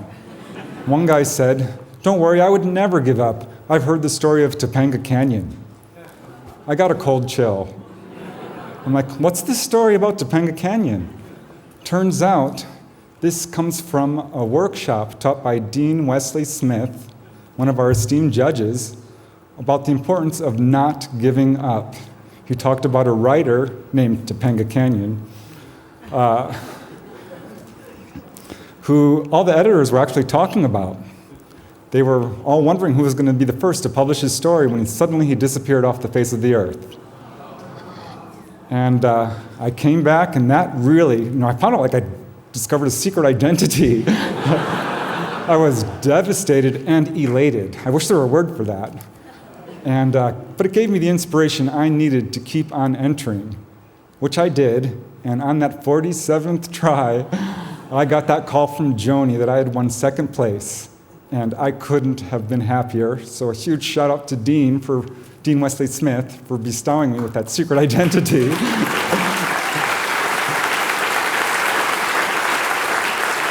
And finally, I'd just like to thank all of you, everyone in this room, for making me a very, very, very happy man.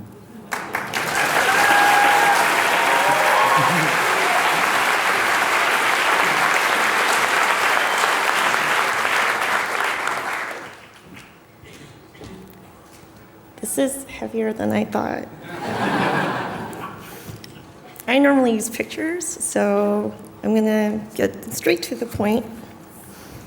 I would love to thank Mr. L. Ron Hubbard, Author Services. You guys have made this week really wonderful and mind-blowing, and thank you for welcoming us and making this amazing experience not quite overwhelming, but exciting instead. Thank you to the mentors, Echo and Lazarus Chernick, and the judges for your wonderful advice and just the inspiration to keep going. Your experience is invaluable. Preston, your story was beautiful. So the drawing drew itself. I'm so excited that you all get to read it soon, and I hope you enjoy it as much as I did. To my mentors and art family, especially Bruce Branise, who told us to apply. And oh man, he did not really tell us what this experience was going to be like, which is probably a good thing. And I'm just really excited to be here.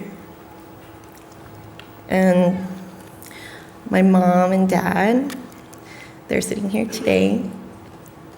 We immigrated here when I was 6. They worked so hard.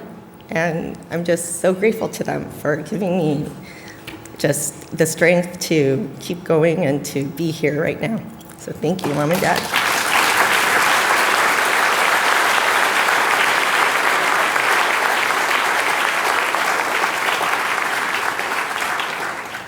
And my sister is studying really hard in medical school. So if we can all just wish her luck on her step ones, that would be great.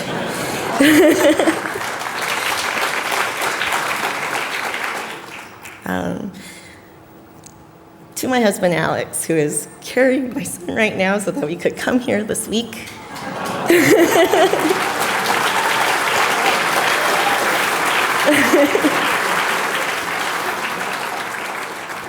He encouraged me to pursue art from the beginning. Love you, Karen. He encouraged me from the beginning. He was my rock and my strength when I switched away from biology and just allowed me to just be here and he just believed in me more than I ever believed in myself. So I'm so thankful to him. And last but not least, but probably the smallest, my son, Kieran.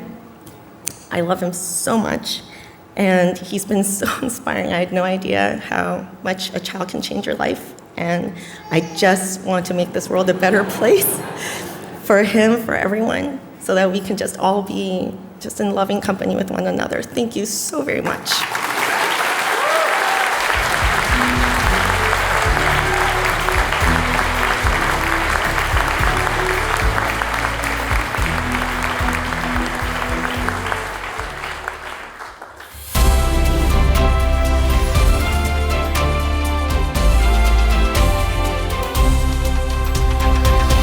This contest exists to help create enthusiasm among writers and build momentum for their careers. The Golden Pin Award will help catapult one of these amazing new writers into a professional career. The Golden Brush Award was created to honor one winner from this amazing group of artists. So I wish you all the luck, and I'll be waiting and watching. The Writers of the Future winner of the Golden Pen Award and grand prize check for $5,000.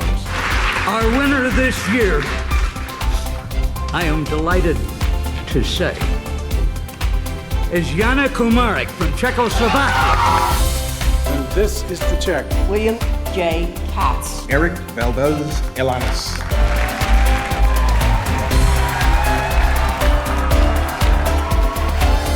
I've never passed out, but there is a first time for everything. This experience, I'm never going to forget it, and I'm going to cherish it forever. I want to thank the L. Ron Hubbard Writers of the Future contest from the bottom of my heart. Thank you everyone. Wow. I haven't heard. I am happy. This is the best day in my life, you know. I would certainly like to thank L. Ron Hubbard for starting the whole shebang off. There's no contest like this in the world. I wouldn't have entered if it wasn't for the fact that the competition's free. It's open to anyone, anywhere in the world. And I also wish to thank especially L. Ron Hubbard for the love that he has for the arts. I hope to be giving back the way that the judges have taught us, the way that L. Ron Hubbard set up this contest originally. You have to find that inner fire. And that's what this contest has helped me find. And I think that that's the most important thing, that no matter how many times you get rejected, that you keep coming back. This is just the beginning. This contest has like culminated that into this pinnacle of awesome. Here's to the future.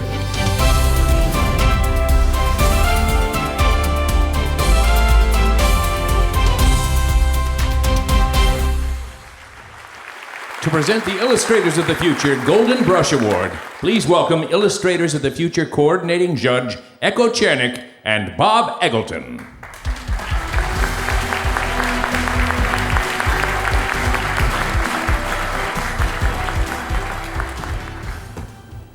Finally, the moment we've all been waiting for. The entire past week was dedicated to this talented group of artists. They have learned from the judges and the words of L. Ron Hubbard on art. And we hope that the mentoring, promotion, and networking that we provided will help them achieve success more quickly. Each year, it's a challenge for us judges to find one special winner from this remarkable selection of artists. Someone to receive our highest honor along with our hopes and well wishes from the future. But we did. Do you have the envelope? No, I don't. Well, I don't have it. I don't have pockets. You have it? You have it? Wait a minute. Domo arigato, Mr. Roboto. I always wanted to do that. Okay, the Illustrators of the Future Golden Brush Award with its beautiful trophy and its prize check of $5,000 goes to the illustrator of... Working on it. Illustrator of Untrained Luck, Aaliyah Chen.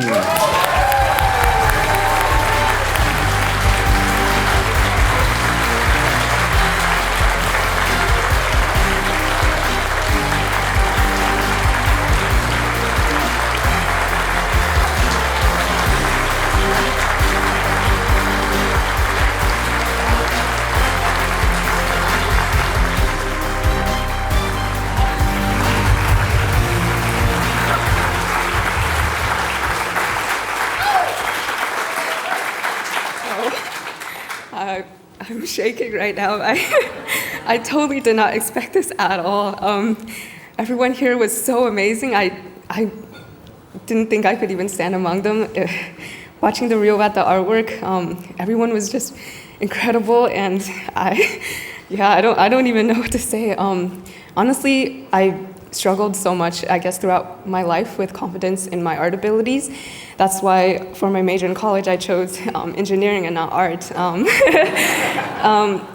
But this contest and so many people have really helped me realize that art is a possibility, and honestly, if you have a passion for something and you work hard for it, it's going to be possible. If you work hard and you love what you do, there's nothing that can stop you. So for me, this contest just really represents that. It represents that my dreams are possible. I don't have to be scared of rejection, and even if rejection happens, that's only an experience that will make me stronger and help me try harder.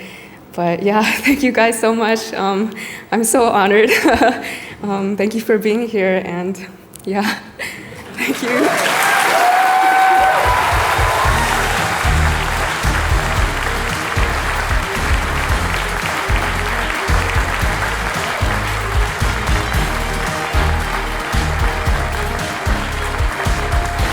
To present the Writers of the Future Golden Pen Award, please welcome Writers of the Future Coordinating Judge David Farland and Orson Scott Card.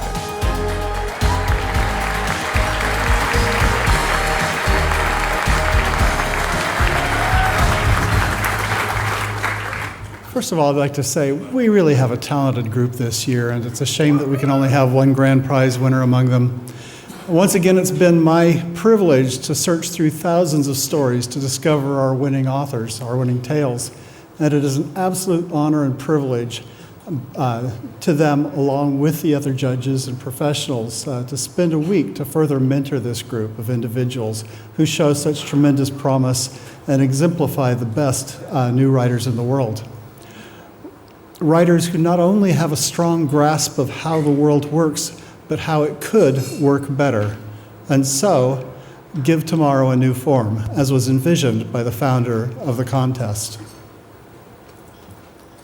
Several winners have already gone on to publish in other forums, and we look forward to watching them continue in their success. The Golden Pen Award will further help catapult one of our amazing new writers. And now for the prize.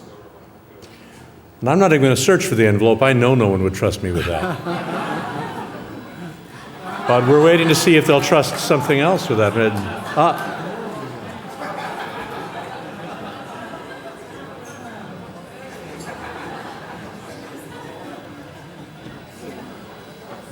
meet it halfway.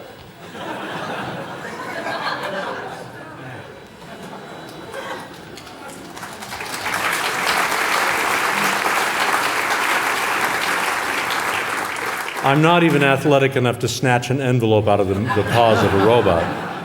This is how you become a writer, is be non-athletic. The winner, the Writers of the Future winner of the Golden Pen Award and grand prize check for $5,000 goes to the writer of the story, Thanatos Drive. It's to Andrew Dixgall.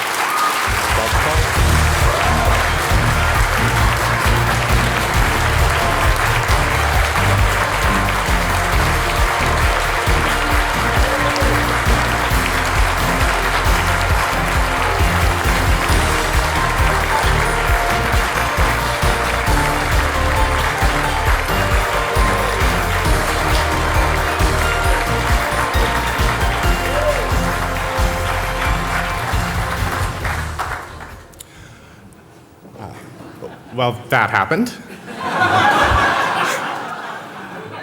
And I do feel as though I've been catapulted.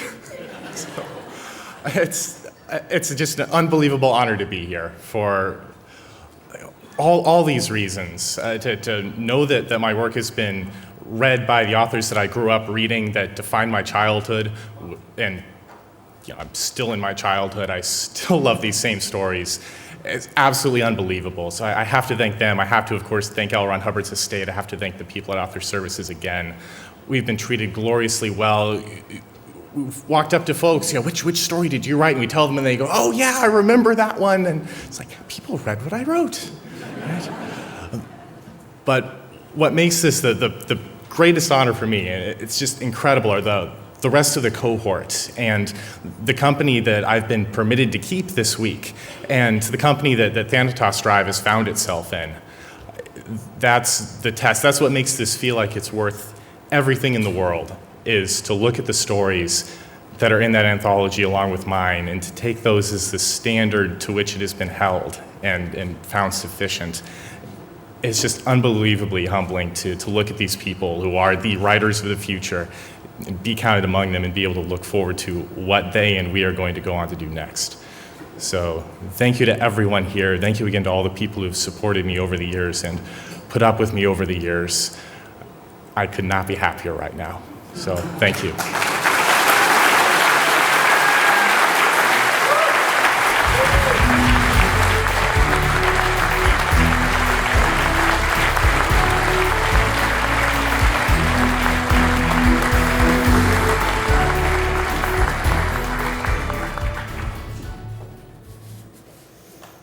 This concludes the 2019 L. Ron Hubbard Achievement Awards and a celebration of 35 years of nurturing and discovering new talent, as was originally envisioned by L. Ron Hubbard. So, together, let's plan for another 35 years of success and positive effects upon the world, based on the vision of the amazing writers and artists we discover every single year. Because, as L. Ron Hubbard said, science fiction does not come after the fact of a scientific discovery or development. It is the herald of possibility. Please join us now in the beautiful Taglian premises to further honor tonight's winners and our esteemed judges. And do not miss out on your chance to ask our winners for their very first autographs as published professionals. From all of us at Author Services and Galaxy Press, congratulations to all the winners, and thank you all for being with us tonight. Enjoy the rest of the evening. Thank you.